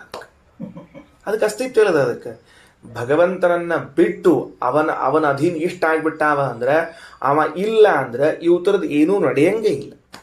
ಕೆಲವ್ರು ಅಂತಿರ್ತಾರೆ ನೋಡ್ರಿ, ಮನೆಯೊಳಗೆ ಅಂತಿರ್ತಾರ ಕೆಲವು. ಇಲ್ಲ, ನನ್ನ ಹೆಂಡತಿ ಊರಿಗೆ ಹೋಗ್ಬಿಟ್ಟಾಳ, ನನ್ನ ಕೈಕಾಲು ಆಡವಲ್ವು ಅಂತ ತಿಳ್ಕೊಂಡು ಹೇಳಿ ಕೆಲವರು ಹಿಂಗೆ ಭಾಳ ಪ್ರೀತಿಯಿಂದ ಹೇಳ್ತಿರ್ತಾರೆ. ಅಂದ್ರೆ ತಪ್ಪು ತಿಳ್ಕೊಬೇಡ್ರೆ, ನಾ ಹೇಳಿದ್ದ ಹಂಗೆ ಪಾಠದಾಗ ಹಿಂಗೆಲ್ಲ ಆಚಾರ ಹೆಂಡತಿ ಹೆಸರು ತೆಗಿತಾರೆ ಅಂತ ತಿಳ್ಕೊ. ಹಂಗೇನ ಅಂದ್ರೆ ಯಾರ ಹೆಂಡತಿ ಅಂತ ಹೇಳಿಲ್ಲ, ಒಟ್ಟಾರೆ ಹೆಂಡತಿ ಹೆಸರು ಹೇಳಿಗತ್ತೀನಿ. ಕೆಲವು ಅಂತಿರ್ತಾರೆ, ನನ್ನ ಹೆಂಡತಿ ಊರಿಗೆ ಹೋಗ್ಬಿಟ್ಟಾಳ, ನನ್ನ ಕೈ ಕಾಲು ಆಡವಲ್ವು, ನಂಗೆ ಏನು ತಿಳಿವಲ್ತು ಅಂದ್ರೆ ಅರ್ಥ ಅಷ್ಟು ಅಧೀನ ಆಗಿಬಿಟ್ಟಾನವ. ಎಷ್ಟು ಅಧೀನ ಆಗ್ಯಾನಂದ್ರೆ ಮನ್ಯಾಗ ಇವನೇ ತಾನ ಅಡಿಗೆ ಮನೆಗೆ ಹೋಗಿ ಅಕ್ಕಿ ಬೇಳೆ ಡಬ್ಬಿ ಎಲ್ಲ ಮೊದಲೇ ನೋಡ್ಕೊಂಡಿರ್ಬೇಕು ಬೇಡ, ಆಕಿನ ಊರಿಗೆ ಕಳಿಸಿ ಆಮೇಲೆ ಅಕ್ಕಿ ಬೇಳೆ ಡಬ್ಬಿ ಹುಡುಕ್ಲಿಕ್ಕತ್ತಾನವ. ಅದಕ್ಕೇನಾತ ಅವನ ಪರಿಸ್ಥಿತಿ? ತೋಚವಲ್ತು, ಇಲ್ಲ. ಯಾಕೆ? ಆಕಿ ಇಲ್ಲ ನಾ ಇಲ್ಲ ಅಂದ್ರೆ ಇಷ್ಟು ಅಧೀನ ಅನ್ನೋ ಅರ್ಥದ. ಹಾಗಾದರೆ ಪುರುಷ ಏವ ಇದಂ ಸರ್ವಂ ಅಂತನ್ನುವಲ್ಲಿ ಈ ಜಗತ್ತು ಇಷ್ಟು ಅಧೀನ ಆಗ್ಯದಂದ್ರೆ ಅವ ಇದ್ರ ಇದಿರ್ತದ, ಅವ ಇಲ್ಲ ಅಂದ್ರೆ ಇಲ್ಲೇ ಇಲ್ಲ. ಈ ಅಭಿಪ್ರಾಯದಲ್ಲಿ ಪುರುಷ ಏವ ಇದಂ ಸರ್ವಂ ಇದೆಲ್ಲವೂ ಅವನೇ ಅಂತ ಹೇಳಿದ್ದೇ ಹೊರತಾಗಿ ಅಭಿನ್ನ ಅನ್ನೋ ಅರ್ಥದಲ್ಲ ಅಲ್ಲ. ಹಂಗ್ಯಾಕೆ ಹೇಳಬೇಕು? ನಿಮ್ಮ ಮನಸ್ಸಿಗೆ ಬಂದ ಅರ್ಥ ನಂದಲ್ಲ. ಮುಂದಿನ ವಾಕ್ಯ ತಗೋ, ಏನದ? ಉತಾಮೃತತ್ವಸ್ಯ ಏಷಾನಃ, ಮುಕ್ತರಿಗೂ ಇವನೇ ಒಡೆಯ ಅಂತ, ಮತ್ತೂ ಮುಕ್ತರಿಗೆ ಇವನೇ ಒಡೆಯ ಅಂತ ಉತ ಶಬ್ದ ಇದು ಸಾರ್ಥಕವಾಗಬೇಕಾದರೆ, ಸಮುಚ್ಚಾಯಕವಾಗಬೇಕಾದರೆ ನೋಡು, ಪಲ್ಯ ಮತ್ತು ಹಾಲು ತಗೊಂಡು ಬಾ ಅಂತ ಅನ್ಬೇಕು. ಮತ್ತು ಹಾಲು ತಗೊಂಡು ಬಾ ಅಂತಂದ್ರೆ ಮೊದಲು ಏನು ತಗೊಂಬಾ ಅಂತ ಹೇಳಿಲ್ಲ ಅಂತ ಆದ್ರೆ ಮತ್ತು ಅನ್ನೋದಕ್ಕೆ ಸಾರ್ಥಕ ಇಲ್ಲ. ಪಲ್ಯ ತಗೊಂಡ್ ಬಾ ಮತ್ತು ಹಾಲು ತಗೊಂಬಾ, ಪಲ್ಯ ತಗೊಂಡ್ ಬಾ ಮತ್ತು ಹಾಲು ತಗೊಂಡ್ ಬಾ ಅಂದಮೇಲೆ ಪಲ್ಯ ಮತ್ತು ಹಾಲು ಅಂದಾಗ ಆ ಮತ್ತುವಿಗೆ ಒಂದು ಸಾರ್ಥಕ ಅದ. ಉತ ಅಮೃತತ್ವಸ್ಯ ಈಶಾನ, ಮತ್ತೂ ಮುಕ್ತರಿಗೆ ಒಡೆಯನಾಗಿದ್ದಾನೆ ಪರಮಾತ್ಮ ಅಂತ ಹೇಳಿದ್ರೆ ಮುಕ್ತರಿಗೂ ಒಡೆಯನಾಗಿದ್ದಾನೆ ಅಂತ ಹೇಳಬೇಕಾಗಿದೆ. ಅಂದ ಮೇಲೆ ಎಷ್ಟು ಆಶ್ಚರ್ಯದ ನೋಡ್ರಿ. ಪುರುಷ ಸೂಕ್ತದ ಸರಿಯಾದ ಅರ್ಥವನ್ನು ನೀವು ಮಾಡ್ಕೊಳ್ಳಿಲ್ಲ. ನಾವು ಯಾವ ಭಗವಂತನಿಗೆ ಶಂಖದ ತುಂಬ ಶುದ್ಧೋದಕವನ್ನು ತುಂಬಿಸಿ ಅಭಿಷೇಕ ಮಾಡ್ತಿದ್ದೀವಿ ಅಂದರೆ ಹಿಂದೆ ಅನಂತ ಕಾಲ, ಮುಂದೆ ಅನಂತ ಕಾಲದಲ್ಲಿ ಆಗಿ ಹೋದ ಎಲ್ಲ ಪ್ರಜೆಗಳಿಗೂ ಸ್ವಾಮಿಯಾದ, ನಾವೆಲ್ಲರೂ ಸಾಧನೆ ಮಾಡಿಕೊಂಡ ಮೇಲೆ ಮುಕ್ತರಾದಾಗಲೂ ಸ್ವಾಮಿಯಾಗಿರುವಂತಹ ಪರಮಾತ್ಮನಿಗೆ ಅಭಿಷೇಕ ಅರ್ಚನೆಗಳನ್ನು ಮಾಡ್ತಾ ಇದ್ದೀವಿ ಅಂತ ತಿಳಿಸುವ ವಾಕ್ಯ ಅದು. ಪುರುಷ ಏವ ಇದಂ ಸರ್ವಂ ಯದ್ಭೂತಂ ಯಚ್ಚ ಭವ್ಯಂ ಉತಾಮೃತತ್ವಸ್ಯೇಷಾನೋ ಯದನ್ನೇನಾತಿರೋಹತಿ ಅಂತದ ಹೊರತಾಗಿ ಇಲ್ಲಿ ಅಭೇದ ಇಲ್ಲವೇ ಇಲ್ಲ. ಅಷ್ಟು ಅಧೀನರು ನಾವು, ಅಷ್ಟು ಅಧೀನರು. ಅದಕ್ಕೆ ಶ್ರೀಮದಾಚಾರ್ಯ ಅಂತಾರ, ಭಾಷ್ಯವಾಕ್ಯ ನೋಡ್ಕೊಳ್ರಿ, ಸಹಸ್ರ ಶೀರ್ಷತ್ವಾದಿ ಸರ್ವೇಶ್ವರತ್ವ ಸರ್ವಜ್ಜಾಯಸ್ತ್ವಾದಿ ಜ್ಞಾನಾದೇವ ಮೋಕ್ಷ ಪ್ರತೀಯತೆ ಅನನ್ಯಯೋಗೇನ ನಚ ಅತ್ರ ಐಕ್ಯಜ್ಞಾನ ಮುಕ್ತಂ ಪುರುಷ ಏವ ಇದಂ ಸರ್ವಂ ಇತ್ಯತ್ರಾಪಿ ಸರ್ವ ಈಶಿತತ್ವಮೇವ. ಯಾಕ? ಉತಾಮೃತತ್ವಸ್ಯ ಈಶಾನಃ ಇತಿ ವಾಕ್ಯಶೇಷಾತ್, ಮುಕ್ತರಿಗೂ ಒಡೆಯನಾಗಿದ್ದಾನೆ ಅಂತನ್ನುವ ವಾಕ್ಯ ಇದ್ದದ್ದರಿಂದ. ಅಂದಮೇಲೆ ಇಲ್ಲಿ ಮುಕ್ತರಿಗೆ ನಿಯಾಮಕ, ಮುಕ್ತರಿಗೆ ಸ್ವಾಮಿ ಅಂತ ಹೇಳೋ ಹೊತ್ತಿನೊಳಗೆ ಎಂದೆಂದೂ ಕೂಡ ಏನಾಗ್ಲಿಕ್ಕೆ ಸಾಧ್ಯ ಇಲ್ಲ, ಜೀವಬ್ರಹ್ಮರ ಮಧ್ಯದಲ್ಲಿ ಐಕ್ಯ ಹೇಳಿಕ್ ಬರೋದಿಲ್ಲ. ಆದರೂ ನೀವು ಹಠ ಮಾಡ್ತೀರಿ ಅಂತ ಇಟ್ಕೊಳ್ರಿ. ನಾವೆಂಗೆ ಇಷ್ಟು ಸಣ್ಣ ಮಾತಿಗೆ ಬಿದ್ದುಕೊಡ್ತೀವ್ರಿ ಎಲ್ಲರ? ಸಾಧ್ಯನೇ ಇಲ್ಲ. ನಾವು ಒಪ್ಪಗೋತೀವಿ. ಶ್ರೀಮದಾಚಾರ್ಯ ಅಂತಾರೆ, ಬಾ ಮುಂದೆ ಬಾ ಸ್ವಲ್ಪ ಮಂಗಳಾರತಿ, ಮಂತ್ರಾಕ್ಷರಿ, ಧೂಪಾರತಿ, ಮುದ್ರಾಕೋಣ ಅಂತ ಮುಂದೆ ಬಾ ಸ್ವಲ್ಪ. ಏನು ಅಂದ್ರೆ ನೋಡು, ಈಗ ನಿನ್ನ ಪ್ರಕಾರ ಹೋಗೋಣ ಅಂತ. ಏನು? ಹಿಂದಿನ ಮಾತಿನಲ್ಲಿ ಸಂಸಾರದಲ್ಲಿ ಇದ್ದವರು ಎಂಬುದಂತೂ ಸ್ಪಷ್ಟದನ. ಯಾಕ? ಮುಂದಿನ ಮಾತಿನಲ್ಲಿ ಇದ್ದದ್ದು ಮುಕ್ತರಾದವರು ಅಂತದ. ಸರಿ ಹೌದಿಲ್ಲೋ? ಮುಕ್ತರಾದವರು ಅಂತ. ಹಾಗಾದ್ರೆ ಹಿಂಗೆ ತಿಳ್ಕೊಳಂತೆ, ಪುರುಷ ಏವ ಇದಂ ಸರ್ವಂ ಅನ್ನುವಂತಹ ವಾಕ್ಯವು ಈ ಎಲ್ಲರ ಜೊತೆಗೆ ಅಭೇದವನ್ನ ಹೇಳುತ್ತಿದೆ ಅಂತ ಅರ್ಥ. ಹೌದಾ? ನಿನ್ ಪ್ರಕಾರ ಓಕೆ, ರೈಟ್. ಈ ಸಂಸಾರದಲ್ಲಿ ಇದ್ದವರೆಲ್ಲರ ಜೊತೆಗೆ ಐಕ್ಯ ಹೇಳಿಕತ್ತದ ಪುರುಷ ಏವ ಇದಂ ಸರ್ವಂ. ಸರಿ. ಎರಡನೇ ವಾಕ್ಯ ಏನು ಹೇಳಿಕತ್ತದ? ಎರಡನೇ ವಾಕ್ಯ ಮುಕ್ತರಾದವರಿಗೆ ಸ್ವಾಮಿಯಾಗಿದ್ದಾನೆ ಅಂತ ಹೇಳಿಕತ್ತದ. ಸರಿನಾ? ಆಚಾರಂತಾರ, ಅಲ್ಲಪ್ಪ, ಸಂಸಾರದಲ್ಲಿ ಇದ್ದಾಗ ಜೀವ ಹಾಗೂ ಬ್ರಹ್ಮರಿಗೆ ಅಭೇದವಂತೆ, ಮುಕ್ತರಾದ ಮೇಲೆ ಜೀವ ಹಾಗೂ ಬ್ರಹ್ಮರಿಗೆ ಭೇದವಂತೆ. ಇದು ಯಾವ ದರ್ಶನದಲ್ಲಿ ಬಂದದ? ಹಿಂಗ ಯಾವ ದರ್ಶನದಲ್ಲಿ ಬಂದದ? ಯಾಕ? ಮುಕ್ತರಾದವರಿಗೆ ಪರಮಾತ್ಮನು ಸ್ವಾಮಿ ಅಂದ್ರೆ ಭೇದ, ಸಂಸಾರದಲ್ಲಿ ಇದ್ದಾಗ ಎಲ್ಲರಿಂದ ಅಭೇದ. ಹಿಂಗೆ ಯಾರೂ ಒಪ್ಪುಕೊಂಡೇ ಇಲ್ಲ. ನೀವೇ ಒಪ್ಪುಕೊಂಡಿಲ್ಲ. ಮೊದಲನೇದ್ದು ನೀವು ಉಲ್ಟಾ ಒಪ್ಪುಕೊಂಡಿರಿ. ಸಂಸಾರದಲ್ಲಿ ಇಲ್ದಿದ್ದಾಗ ಎಲ್ಲರೂ ಭಿನ್ನರಾಗಿರ್ತಾರೆ, ಅದು ವ್ಯಾವಹಾರಿಕ ಭೇದ, ಅದೆಲ್ಲ ಭಾಳ ದಿವಸ ಉಳಿಯೋದಿಲ್ಲ. ಮುಕ್ತರಾದ ಮೇಲೆ ಎಲ್ಲರೂ ಅಭಿನ್ನರಾಗ್ತಾರ ಅಂತ ಅದ್ವೈತ ದರ್ಶನ ಅದ, ಮಾಯಾವಾದ ದರ್ಶನ ಅದ. ಆದರೆ ಈ ಪುರುಷ ಸೂಕ್ತ ಮಾಯಾವಾದ ದರ್ಶನಕ್ಕೆ, ಅದ್ವೈತ ದರ್ಶನಕ್ಕೆ ವಿರುದ್ಧವಾಗಿ ಹೇಳಿಕತ್ತದ. ಏನು? ಸಂಸಾರದಲ್ಲಿದ್ದಾಗ ಎಲ್ಲರೂ ಅಭಿನ್ನರಿರ್ತಾರೆ, ಮುಕ್ತರಾದ ಮೇಲೆ ಎಲ್ಲರೂ ಭಿನ್ನರಾಗ್ತಾರ ಅಂತ ಅಲ್ಲಿಗತ್ತದ. ಹೆಂಗಿದು ಮತ್ತೆ? ಅಲ್ರಿ, ಅದು ಹೆಂಗೆ ಬಂತ? ಅರ್ಥ ಹೆಂಗೆ ತಂದ್ರಿ ಅಂದ್ರೆ, ಉತಾಮೃತತ್ವಸ್ಯೇಷಾನಃ, ಮುಕ್ತರಾದ ಮೇಲೆ ಪರಮಾತ್ಮ ಅವರೆಲ್ಲರಿಗೂ ಸ್ವಾಮಿಯೇ. ಸ್ವಾಮಿ ಆಗಬೇಕಾದ್ರೆ ಅವರು ದಾಸರು, ಇವನು ಸ್ವಾಮಿ ಅಂದ್ರೆ ಭೇದ. ಮುಕ್ತರಾದ ಮೇಲೆ ಭೇದ, ಸಂಸಾರದಲ್ಲಿದ್ದಾಗ ಪುರುಷ ಏವ ಇದಂ ಸರ್ವಂ ಅಭೇದ. ಹಿಂಗೆ ಯಾವ ದರ್ಶನವೂ ಇಲ್ಲ. ಮುಖ್ಯತಃ ಅದ್ವೈತ ದರ್ಶನ ಇಲ್ಲ. ಅದ್ವೈತ ದರ್ಶನದಲ್ಲಿ ಸಂಸಾರದಲ್ಲಿದ್ದಾಗ ಎಲ್ಲರೂ ಭಿನ್ನರಾಗಿರ್ತಾರೆ, ಮುಕ್ತರಾದ ಮೇಲೆ ಅಭಿನ್ನರಾಗ್ತಾರ ಅಂತದ. ಹಾಗಾದರೆ ಅದ್ವೈತ ದರ್ಶನಕ್ಕೆ ವ್ಯತಿರಿಕ್ತವಾಗಿ ಈ ವಾಕ್ಯಾರ್ಥ ಹೊರಟಿರುವಾಗ ಇದು ಜೀವಬ್ರಹ್ಮರ ಐಕ್ಯವನ್ನು ಹೇಳಿಕ್ ಬರೋದಿಲ್ಲ. ಎರಡನೇ ರೀತಿ ವಾಕ್ಯಾರ್ಥ ನೆನಪಿಟ್ಟುಕೊಳ್ರಿ. ಭಾಳ ಚಂದ ವ್ಯವಸ್ಥೆ ಮಾಡ್ರಿ ಶ್ರೀಮದಾಚಾರ್ಯರು. ಈಗೇನು ನಾ ಹೇಳಿದ್ ನೋಡ್ರಿ, ಇದಿಷ್ಟು ರಘುತ್ತಮ ಸ್ವಾಮಿಗಳವರು ತಮ್ಮ ಭಾವಬೋಧದಲ್ಲಿ ತಿಳಿಸಿದ ವಾಕ್ಯವನ್ನು ಹೇಳಿದ್ದೇನೆ, ಆ ಅರ್ಥವನ್ನು ಅನುವಾದ ಮಾಡಿದ್ದೇನೆ. ಹಾಗಾದರೆ ತಮೇವಂ ವಿದ್ವಾನ್ ಅಮೃತ ಇಹ ಭವತಿ ನಾಣ್ಯಃ ಪಂಥ ಅಯನಾಯ ವಿದ್ಯತೆ ಎಂಬುವಂತಹ ಪುರುಷ ಸೂಕ್ತದ ಮಾತನ್ನು ನೋಡಿಕೊಂಡಾಗ ಸಹಸ್ರಶೀರ್ಷತ್ವ ಸರ್ವಜ್ಞಾಯಸ್ತ್ವ ಸರ್ವೇಶಿತತ್ವ ಜ್ಞಾನ ಇದು ಜೀವಬ್ರಹ್ಮರನ್ನ ಬಿಡಿಸುವಂತಹ ಜ್ಞಾನ.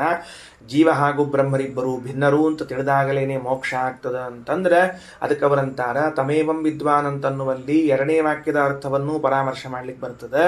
ಯಾವುದು ಅಂತ ಕೇಳಿದ್ರೆ ಪುರುಷ ಏವ ಇದಂ ಸರ್ವಂ ಅಂತ ತಿಳ್ಕೊಂಡು, ಅಂದಮೇಲೆ ಇದಂ ಸರ್ವಂ ಪುರುಷ ಏವ ಅಂದ್ರೆ ಈ ಜಗತ್ತಿನಲ್ಲಿ ಕಾಣಿಸುವಂತಹ ಎಲ್ಲ ಪದಾರ್ಥಗಳು ಪರಮಾತ್ಮನೇ ಆಗಿದ್ದಾನೆ ಅಂತ ಅಭೇದ ಜ್ಞಾನ. ಆ ಅಭೇದ ಜ್ಞಾನದಿಂದಲೇ ಮೋಕ್ಷ ಅಂತಂತೀವಿ ಅಂತಂದ್ರೆ ಶ್ರೀಮದಾಚಾರ್ಯ ಅಂತಾರೆ ವಾಕ್ಯಾರ್ಥವನ್ನ ಮಾಡುವಾಗ ವಾಕ್ಯಶೇಷ, ಪೂರ್ವಾಕ್ಯ, ಉತ್ತರವಾಕ್ಯ, ಉಪಕ್ರಮ, ಉಪಸಂಹಾರಗಳನ್ನು ನೋಡಿಕೊಂಡು ಅರ್ಥ ಮಾಡಬೇಕು. ವಾಕ್ಯಶೇಷದಲ್ಲಿ ಉತಾಮೃತತ್ವಸ್ಯ ಈಶಾನಃ ಅಂತ ತಿಳಿದುಕೊಂಡು ಮುಕ್ತರಾದವರೆಲ್ಲರಿಗೂ ಪರಮಾತ್ಮ ಒಡೆಯ ಅಂತ ಹೇಳ್ತಿರುವಾಗ ಹಿಂದಿನ ವಾಕ್ಯದಲ್ಲಿ ಬಂದವರು ಅಮುಕ್ತರೇ ಆಗಬೇಕು. ಯಾಕ? ಉತ ಮತ್ತು ಅಮುಕ್ತರಿಗೂ ಮತ್ತು ಮುಕ್ತರಿಗೂ ಸ್ವಾಮಿ ಅಂತ ತಿಳ್ಕೊಂಡು ಅರ್ಥ ಮಾಡಿದಾಗಲೇನೆ ಈ ವಾಕ್ಯ ಸರಿ ಹೊಂದದ, ಇಲ್ಲದಿದ್ರೆ ಹೊಂದೋದಿಲ್ಲ. ಅಥವಾ ಇಲ್ಲ ನಾವೇನ್ ಮಾಡಿದ್ರು ಪುರುಷ ಏವ ಇದಂ ಸರ್ವಂ ಅನ್ನೋದಕ್ಕೆ ಪರಮಾತ್ಮನಿಗೂ ಜಗತ್ತಿಗೂ ಅಭೇದ ಹೇಳ್ತೀವಿ ಅನ್ನೋದಾದರೆ ಸಾಮಾನ್ಯವಾಗಿ ಅಭೇದವಾದಿಗಳಾದವರು ಇಹದಲ್ಲಿ ಭೇದವು, ಮುಕ್ತಿಯಲ್ಲಿ ಅಭೇದವನ್ನು ಹೇಳಬೇಕು. ಯಾರೇ ಅಭೇದವನ್ನು ಹೇಳಿದರೂ ಕೂಡ ಇಲ್ಲೇನಾಗಿದೆ ಪುರುಷ ಸೂಕ್ತ ತದ್ವ್ಯತಿರಿಕ್ತವಾಗಿ ವಿಪರೀತವಾಗಿ ಸಂಸಾರದಲ್ಲಿ ಅಭೇದವನ್ನು, ಮುಕ್ತಿಯಲ್ಲಿ ಭೇದವನ್ನು ಹೇಳ್ತಾ ಇದೆ. ಅಂದ ಮೇಲೆ ಇದು ಅಭೇದವನ್ನು ಬೋಧಿಸ್ಲಿಕ್ಕೆ ಬಂದೇ ಇಲ್ಲ, ಮುಕ್ತಾಮುಕ್ತ ನಿಯಾಮಕತ್ವವನ್ನೇ ಹೇಳಲಿಕ್ಕೆ ಬಂದಿದೆ. ಉತಾಮೃತತ್ವಸ್ಯ ಈಶಾನಃ ಇತಿ ವಾಕ್ಯಶೇಷಾತ್. ಇಷ್ಟು ವಾಕ್ಯಶೇಷದಿಂದ ವಿವರಣೆ ಮಾಡಿ ಮುಂದೆ ಮಹಾಭಾರತದ ವಾಕ್ಯವನ್ನು ಇಟ್ಟುಕೊಂಡು ಶ್ರೀಮದಾಚಾರ್ಯ ಬಾ ನನ್ನ ಅಭಿಪ್ರಾಯ ಬೇಡೋದಲ್ಲೋ ವ್ಯಾಸರ ಅಭಿಪ್ರಾಯವನ್ನು ಕೇಳು. ವೇದವ್ಯಾಸದೇವರು ಮಹಾಭಾರತದಲ್ಲಿ ಏನು ಬರೆದಾರ ನೋಡು. ಪುರುಷ ಏವ ಇದಂ ಸರ್ವಂ ಭೂತಂ ಭವ್ಯಂ ಭವಚ್ಚಯತ ಇತ್ಯುಚ್ಯತೆ ತದೀಯತ್ವಾತ್ ನತು ಸರ್ವಸ್ವರೂಪತಃ. ಪುರುಷ ಸೂಕ್ತದಲ್ಲಿ ಪುರುಷ ಏವ ಇದಂ ಸರ್ವಂ ಯದ್ಭೂತಂ ಯಚ್ಚ ಭವ್ಯಂ ಅಂತ ಭೂತಂ ಭವ್ಯಂ ಭವಚ್ಚಯತ ಇದೆಲ್ಲ ಏನಾಗಿದಲ್ಲ ಅದು ತದೀಯತ್ವಸ್ಯ, ಬೇರೆ ಏನಲ್ಲ. ಏನು ಹೇಳಿಕೊಡ್ತಾರ ಅಂತಂದ್ರೆ ಭಗವದಧೀನವಾಗಿದೆ ಎನ್ನೋದಕ್ಕಾಗಿ ಹೇಳಿದ್ದೇ ಹೊರತಾಗಿ ನತು ಸರ್ವಸ್ವರೂಪತಃ ಎಲ್ಲರಿಂದ ಅವನು ಅಭಿನ್ನನಾಗಿದ್ದಾನೆ ಅನ್ನೋ ಅಭಿಪ್ರಾಯದಲ್ಲಿ ಅಲ್ಲ. ಸರಿ ಆಯ್ತಿಲ್ಲೋ? ಏನು ಹೇಳಿಕತ್ತದ? ಎಲ್ಲರೂ ಅವನ ಅಧೀನರು. ಪುರುಷ ಏವ ಇದಂ ಸರ್ವಂ ಭೂತಂ ಭವ್ಯಂ ಭವಚ್ಚಯತ್ ಇತ್ಯುಚ್ಯತೆ. ಶ್ರುತಿಯೊಳಗಿದನೇನು ಹೇಳಿಗತ್ತದ? ಅದು ತದೀಯತ್ವಾತ್, ಅವನ ಅಧೀನ, ಅವನ ಸಂಬಂಧಿ ಅನ್ನೋ ಅಭಿಪ್ರಾಯದಲ್ಲಿ. ನತು ಸರ್ವಸ್ವರೂಪತಃ, ಭಗವಂತನ ಸ್ವರೂಪ ಅನ್ನೋ ಅರ್ಥಲ್ಲ. ಯಾಕ? ಭೂತ ಭವ್ಯಾದಿ ಜಾತಸ್ಯ ಮುಕ್ತಾನಾಮಪಿ ಚೇಶ್ವರಃ ಇತ್ಯುಚ್ಯತೆ ಶ್ರುತೌ ವಿಷ್ಣು ಸರ್ವದಾ ಪುರುಷೋತ್ತಮಃ. ಹಿಂದೆ ಆಗಿ ಹೋದ, ಮುಂದೆ ಆಗಿ ಹೋಗುವ, ಈಗಿರುವ ಹಾಗೂ ಮುಕ್ತರು, ಸಂಸಾರದಲ್ಲಿದ್ದವರು ಮುಕ್ತರಾದವರು ಎಲ್ಲರಿಗೂ ಕೂಡ ಈಶ್ವರ ಒಡೆಯನಾಗಿದ್ದಾನೆ ಪರಮಾತ್ಮ ಅನ್ನೋ ಅಭಿಪ್ರಾಯದಲ್ಲಿ ಶ್ರುತಿಯಲ್ಲಿ ಪುರುಷ ಏವ ಇದಂ ಸರ್ವಂ ಅಂತ ಹೇಳೇದ. ವಿಷ್ಣು ಸರ್ವದಾ ಪುರುಷೋತ್ತಮ, ಅವ ಯಾವಾಗಲೂ ಪುರುಷೋತ್ತಮನೇ ಹೊರತಾಗಿ ಅಕ್ಷರಾಕ್ಷರ ಪುರುಷರಿಂದ ಅಭಿನ್ನ ಅಲ್ಲ, ಅಕ್ಷರಾಕ್ಷರ ಪುರುಷರಿಗಿಂತ ಉತ್ತಮ ಅಂತ ತಿಳಿಸಿಕೊಟ್ಟಿದ್ದಾರೆ. ಮಹಾಭಾರತದಲ್ಲಿ ಪುರುಷ ಸೂಕ್ತದ ವ್ಯಾಖ್ಯಾನವನ್ನೂ ಮಾಡಲಾಗಿದೆ. ಅದಕ್ಕೆ ವೇದವ್ಯಾಸದೇವರೊಂದು ಮಾತು ಹೇಳ್ತಾರೆ, ಇತಿಹಾಸ ಪುರಾಣಾಭ್ಯಾಂ ವೇದಂ ಸಮುಪಬ್ರಹ್ಮಯೇತ್. ಮೊನ್ನೆ ಮಹಾಭಾರತ ಮಂಗಳ ಹೇಳುವಾಗ ಹೇಳಿದೆ ಈ ವಾಕ್ಯ ಕೊನೆಗೆ ಬಂದದ ಅಂಥೇಳಿ. ನೀವು ವೇದಾರ್ಥವನ್ನು ಮಾಡುವಾಗ ಇತಿಹಾಸ ಹಾಗೂ ಪುರಾಣಗಳ ಸಹಾಯವನ್ನು ಪಡೀರಿ. ಸ್ವಂತ ಬುದ್ಧಿಯನ್ನು ಖರ್ಚು ಮಾಡಬೇಡ್ರಿ. ಯಾಕಂದ್ರೆ ಅದು ಭಾಳ ಕಾಸ್ಟ್ಲಿ ಎಷ್ಟದ ಇರಲಿ, ಅದು ಮತ್ತು ಬಳಸದೇ ಇದ್ದಷ್ಟು ಚಂದ ಇರ್ತದೆ. ಅದು ಎಷ್ಟು ಬಳಸ್ತೀವಿ ಅಷ್ಟು ಖರ್ಚಾಗಿ ಹೋಗ್ಬಿಡ್ತದೆ, ಅದಕ್ಕೆ ಬಳಸಬೇಡ್ರಿ. ಇತಿಹಾಸ ಪುರಾಣಗಳನ್ನು ತೆಗೆದುಕೊಂಡು ಅರ್ಥ ಮಾಡಿಕೊಳ್ಳ್ರಿ ಅಂತ ಹೇಳ್ತಾರೆ. ಅಂದಮೇಲೆ ಮಹಾಭಾರತದ ವಾಕ್ಯದಲ್ಲೂ ಕೂಡ ಪುರುಷ ಏವ ಇದಂ ಸರ್ವಂ ಭೂತಂ ಭವ್ಯಂ ಭವಚ್ಚಯತ ಇತ್ಯುಚ್ಯತೆ ತದೀಯತ್ವಾ ತತು ಸರ್ವಸ್ವರೂಪತಃ ಭೂತಭವ್ಯಾದಿ ಜಾತಸ್ಯ ಮುಕ್ತಾನಾಮಪಿ ಚೇಶ್ವರಃ ಇತ್ಯುಚ್ಯತೆ ಶ್ರುತೋ ವಿಷ್ಣು ಸರ್ವದಾ ಪುರುಷೋತ್ತಮ ಅಂತ ಈ ರೀತಿಯಾಗಿ ತಿಳಿಸಿಕೊಟ್ಟಿದ್ದಾರೆ. ಈಗ ಐಕ್ಯಜ್ಞಾನ ಮತ್ತು ಭೇದಜ್ಞಾನ ಅಂತ ಎರಡು ಜ್ಞಾನ ಆಯಿತು. ಯಾಕೆ ಹಿಂದೆ ಈ ಘಟ್ಟ ಓದಿದಾಗ ಪುರುಷ ಏವ ಇದಂ ಸರ್ವಂ ಅನ್ನೋದಾಗಲಿ ಅಥವಾ ಸಹಸ್ರಶೀರ್ಷ ಪುರುಷ ಆಗಲಿ ಎಂಬ ಎರಡೂ ಕಡೆಗೂ ಕೂಡ ಏನು ಬಂತು? ತಮೇವಂ ವಿದ್ವಾನ್ ಅಮೃತ ಇಹ ಭವತಿ ನಾಣ್ಯಃ ಪಂಥ ವಿದ್ಯತೆ ಅಯನಾಯ ಅಂದರೆ ಪರಮಾತ್ಮನನ್ನು ಹೇಗೆ ತಿಳಿದುಕೊಂಡಾಗ ಅಂದ್ರೆ ಅದ್ವೈತ ದರ್ಶನ ಪ್ರಕಾರ ಐಕ್ಯವೆಂಬುದಾಗಿ ತಿಳಿದುಕೊಂಡಾಗ, ತತ್ವವಾದಿಗಳಾದ ನಮ್ಮ ಪ್ರಕಾರ ಭೇದವನ್ನು ತಿಳಿದುಕೊಂಡಾಗ. ಹಾಗಾದರೆ ಎರಡು ಬಂತೀಗ. ಭೇದ ಜ್ಞಾನ ಇದು ಮೋಕ್ಷ ಸಾಧನವ, ಐಕ್ಯ ಜ್ಞಾನ ಇದು ಮೋಕ್ಷ ಸಾಧನವ? ತಮ್ ಏವಂ ವಿದ್ವಾನ್ ನಾಣ್ಯ ಪಂಥ ವಿದ್ಯತೆ ಅಯನಾಯ ಅಂತ ಶ್ರುತಿ ಪೂರ್ಣ ಮುಗಿತದದು. ಅದು ಕೊನೆ ಬೋಗಿ ಹೋಗೋ ತನಕ ಪ್ಲಾಟ್ಫಾರ್ಮ್ ಇಳಿಲಿಕ್ಕೆ ಬರುವುದಿಲ್ಲ ನಮಗೆ. ಅದು ಕೊನೆ ಬೋಗಿ ಯಾವುದು? ತಮೇವಂ ವಿದ್ವಾನ್ ಅಮೃತ ಇಹ ಭವತಿ. ಇದನ್ನ ತಿಳಿದಾಗ ಮೋಕ್ಷ ಆಗ್ತದ. ಇದನ್ನ ಅನ್ನೋ ಶಬ್ದಕ್ಕೆ ಅದ್ವೈತ ದರ್ಶನದ ಪ್ರಕಾರ ಐಕ್ಯ ಜ್ಞಾನದಿಂದ, ತತ್ವವಾದಿಗಳ ಪ್ರಕಾರ ಭೇದ ಜ್ಞಾನದಿಂದ. ಹಾಗಾದರೆ ಭೇದ ಜ್ಞಾನ ಮೋಕ್ಷ ಸಾಧನವ, ಐಕ್ಯ ಜ್ಞಾನ ಮೋಕ್ಷ ಸಾಧನವ ಅಂತ ಕೇಳಿದ್ರೆ ಹರಿವಂಶದ ಪುರಾಣವ, ಹರಿವಂಶದ ವಾಕ್ಯಗಳನ್ನು ಆಚಾರ್ಯ ಉದಾಹರಿಸಿ ಸರ್ವಸ್ಮಾದುತ್ತಮ ಇತಿ ಸಮ್ಯಕ್ ಸ್ನೇಹಯುತಾ ಮತಿ ಸುಸ್ಥಿರ ಭಕ್ತಿರುದ್ದಿಷ್ಟ ತಯಾ ಮೋಕ್ಷೋ ನ ಚಾನ್ಯತಃ. ಭಾಳ ಚಂದ. ಸರ್ವಸ್ಮಾದುತ್ತಮ ಇತಿ ಸಮ್ಯಕ್, ಭಗವಂತ ಎಲ್ಲರಿಗಿಂತ ಉತ್ತಮನಾಗಿದ್ದಾನೆ ಎಂಬುದನ್ನು ಚೆನ್ನಾಗಿ ಸ್ನೇಹಯುತಾಮತಿ ತಿಳಿದುಕೊಂಡು ಸ್ನೇಹಪೂರ್ವಕವಾಗಿ ಅವನಲ್ಲಿ ಬುದ್ಧಿ ಇಟ್ಟು ಸುಸ್ಥಿರ ಭಕ್ತಿರುದ್ದಿಷ್ಟ ಸ್ಥಿರವಾದ ಭಕ್ತಿಯನ್ನು ಮಾಡ್ತಾ ಇದ್ರೆ ತಯಾ ಮೋಕ್ಷ ನಚಾನ್ಯತಃ, ಅದರಿಂದಲೇ ಮೋಕ್ಷ ಹೊರತಾಗಿ ಬೇರೆದರಿಂದ ಅಲ್ಲ. ಅಂದಮೇಲೆ ಭೇದಜ್ಞಾನವೇ ಮೋಕ್ಷ ಸಾಧನ ಅಂತ ಹರಿವಂಶ ನಮಗೆ ಹೇಳಿತು. ಈ ಭೇದಜ್ಞಾನ ಅಂದರೆ ಏನು? ಪರಮಾತ್ಮ ನಾನು ಭಿನ್ನ. ಈ ಪರಮಾತ್ಮ ನಾನು ಭಿನ್ನ ಅನ್ನೋದನ್ನು ಯಾವುದರಲ್ಲಿ ತೋರಿಸ್ಲಿಕ್ಕತ್ತೀವಿ? ಭಕ್ತಿಯ ಮೂಲಕ ತೋರಿಸ್ತಾ ಇದ್ದೀವಿ. ಭಕ್ತಿಯ ಮೂಲಕ ಹೆಂಗೆ ತೋರಿಸ್ಲಿಕ್ಕತ್ತೀವಿ ಅಂದರೆ ಮಹಾತ್ಮ್ಯ ಜ್ಞಾನಪೂರ್ವಕ ಸುದೃಢ ಸ್ನೇಹ ಭಕ್ತಿ ಅಂದ್ರೇನು? ಮಹಾತ್ಮ್ಯ ಜ್ಞಾನ, ಅವನು ಸರ್ವೋತ್ತಮನಾಗಿದ್ದಾನೆ ಎಂಬ ಜ್ಞಾನದ ಪೂರ್ವಕವಾಗಿ ಪ್ರೀತಿಯನ್ನು ಮಾಡ್ತಾ ಇದ್ದದ್ದೇ ಭಕ್ತಿ ಅಂತ ಅನಿಸಿಕೊಂಡದ್ರಿಂದ ಇದೇ ಈ ಭೇದ ಜ್ಞಾನವೇ ಮೋಕ್ಷ ಸಾಧನ ಹೊರತಾಗಿ ಬೇರೆದು ಮೋಕ್ಷ ಸಾಧನವಲ್ಲ. ಅಂದ್ರೆ ಐಕ್ಯ ಜ್ಞಾನದಿಂದ ಮೋಕ್ಷ ಆಗುವುದಿಲ್ಲ ಅಂತ ತಿಳಿಸಿಕೊಟ್ರು. ಇಲ್ಲಿ ಒಂದೇ ಒಂದು ಶಬ್ದ, ಏನೊಂದು ಶಬ್ದ? ಸರ್ವಸ್ಮಾದ್ ಉತ್ತಮ ಇತಿ ಸಮ್ಯಕ್ ಸ್ನೇಹಯುತಾ ಮತಿ. ನೋಡ್ರಿ, ಸ್ನೇಹಪೂರ್ವಕವಾದ ಬುದ್ಧಿ ಅಂದರೆ ಜ್ಞಾನ. ಏನು? ಸಮ್ಯಕ್ ಜ್ಞಾನ. ಈ ಜ್ಞಾನಪೂರ್ವಕವಾದ ಸ್ನೇಹದಿಂದ ಕೂಡಿರಬೇಕು. ಯಾವ ಜ್ಞಾನಪೂರ್ವಕವಾದ ಸ್ನೇಹದಿಂದ ಕೂಡಿರಬೇಕು ಅಂದ್ರೆ ನಾನು ಒಂದು ವಸ್ತುವನ್ನು ಪ್ರೀತಿಸ್ತೇನೆ ಅಥವಾ ಒಂದು ವಸ್ತುವಿನಲ್ಲಿ ಸ್ನೇಹ ಮಾಡ್ತೇನೆ.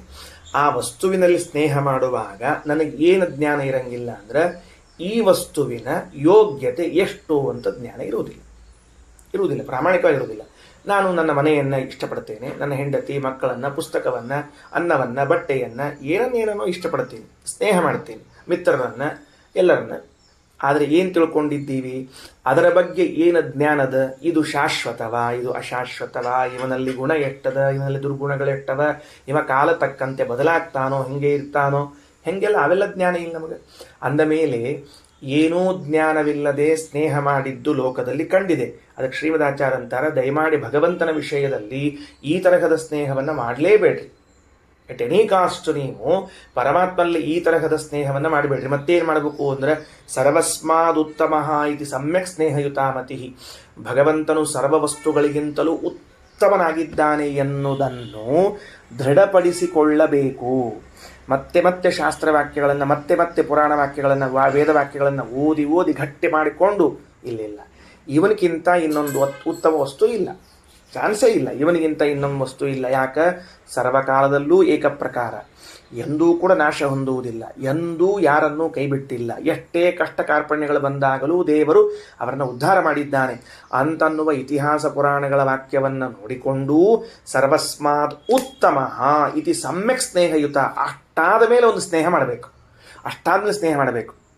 ಅದಕ್ಕೆ ಅಂತಾರೆ, ಯಾರ ಜೊತೆಗಾದರೂ ಫ್ರೆಂಡ್ಶಿಪ್ ಮಾಡೋ ಕಾಲಕ್ಕೆ ಮೊದಲು ಅವ್ರು ನೋಡಿ ಫ್ರೆಂಡ್ಶಿಪ್ ಮಾಡ್ರಿ ಅಂತಿರ್ತಾರೆ. ಪರಮಾತ್ಮನಲ್ಲೂ ನೀವು ಫ್ರೆಂಡ್ಶಿಪ್ ಮಾಡೋ ಕಾಲಕ್ಕೆ ಅವ್ನು ತಿಳ್ಕೊಳ್ರಿ, ಏನವ ಅವನಲ್ಲಿ ದೋಷಗಳೇನವ, ಗುಣಗಳೇನವ, ಏನು ಸಮಸ್ಯೆ ಅದ, ಏನಿಲ್ಲ, ಎಲ್ಲ ತಿಳ್ಕೊಂಡ ಮೇಲೆ ಸ್ನೇಹ ಮಾಡಿರಿ. ಮುಂದೇನೀಗ ಆತಪ್ಪ ಅವ ಸರ್ವೋತ್ತಮ ಇದ್ದಾನಂತ ತಿಳ್ಕೊಂಡು ಸರಿಯಾಗಿ ನಾನೇನು ಅವಸರ ಮಾಡಲಿಲ್ಲ, 1 ಜನ್ಮ 2 ಜನ್ಮ 10 ಜನ್ಮಗಳವರೆಗೆ ಕಾಯ್ದು ಸರಿ ಮಾಡಿಕೊಂಡು ಮಾಡಿದೆ, ಆಮೇಲೆ ಸ್ನೇಹ ಮಾಡಿದೆ. ಮುಂದೇನೆಂದ್ರೆ ಸುಸ್ಥಿರ ಭಕ್ತಿರುದ್ದಿಷ್ಟ, ಇದುವೇ ಸ್ಥಿರವಾದ ಭಕ್ತಿ ಅಂತ ಕರೆಸಿಕೊಳ್ಳುತ್ತದೆ. ಇದು ಸ್ಥಿರವಾದ ಭಕ್ತಿ. ಯಾಕೆ? ಸರ್ವಸ್ಮಾದುತ್ತಮ ಎಂಬ ಜ್ಞಾನಪೂರ್ವಕವಾದ ಸ್ನೇಹವನ್ನು ಮಾಡಿದಾಗ ಅದು ಸ್ಥಿರವಾದ ಭಕ್ತಿ. ತಯಾ ಮೋಕ್ಷ, ಇಂಥ ಸ್ಥಿರವಾದ ಭಕ್ತಿಯ ಫಲ ಏನು ಗೊತ್ತೇನು? ಉತ್ತಮ ಪುರುಷಾರ್ಥವಾದ ಮೋಕ್ಷ ಇದು ಫಲವೆನಿಸಿರ್ತದೆ. ಅಂದ ಮೇಲೆ ಐಕ್ಯ ಜ್ಞಾನ ಇದು ಮೋಕ್ಷ ಸಾಧನ ಅಲ್ಲ, ಭೇದ ಜ್ಞಾನವೇ ಮೋಕ್ಷ ಸಾಧನ ಎಂದು ತಿಳಿಯಬೇಕು. ಶ್ರೀಕೃಷ್ಣ ಅರ್ಪಣಮಸ್ತು.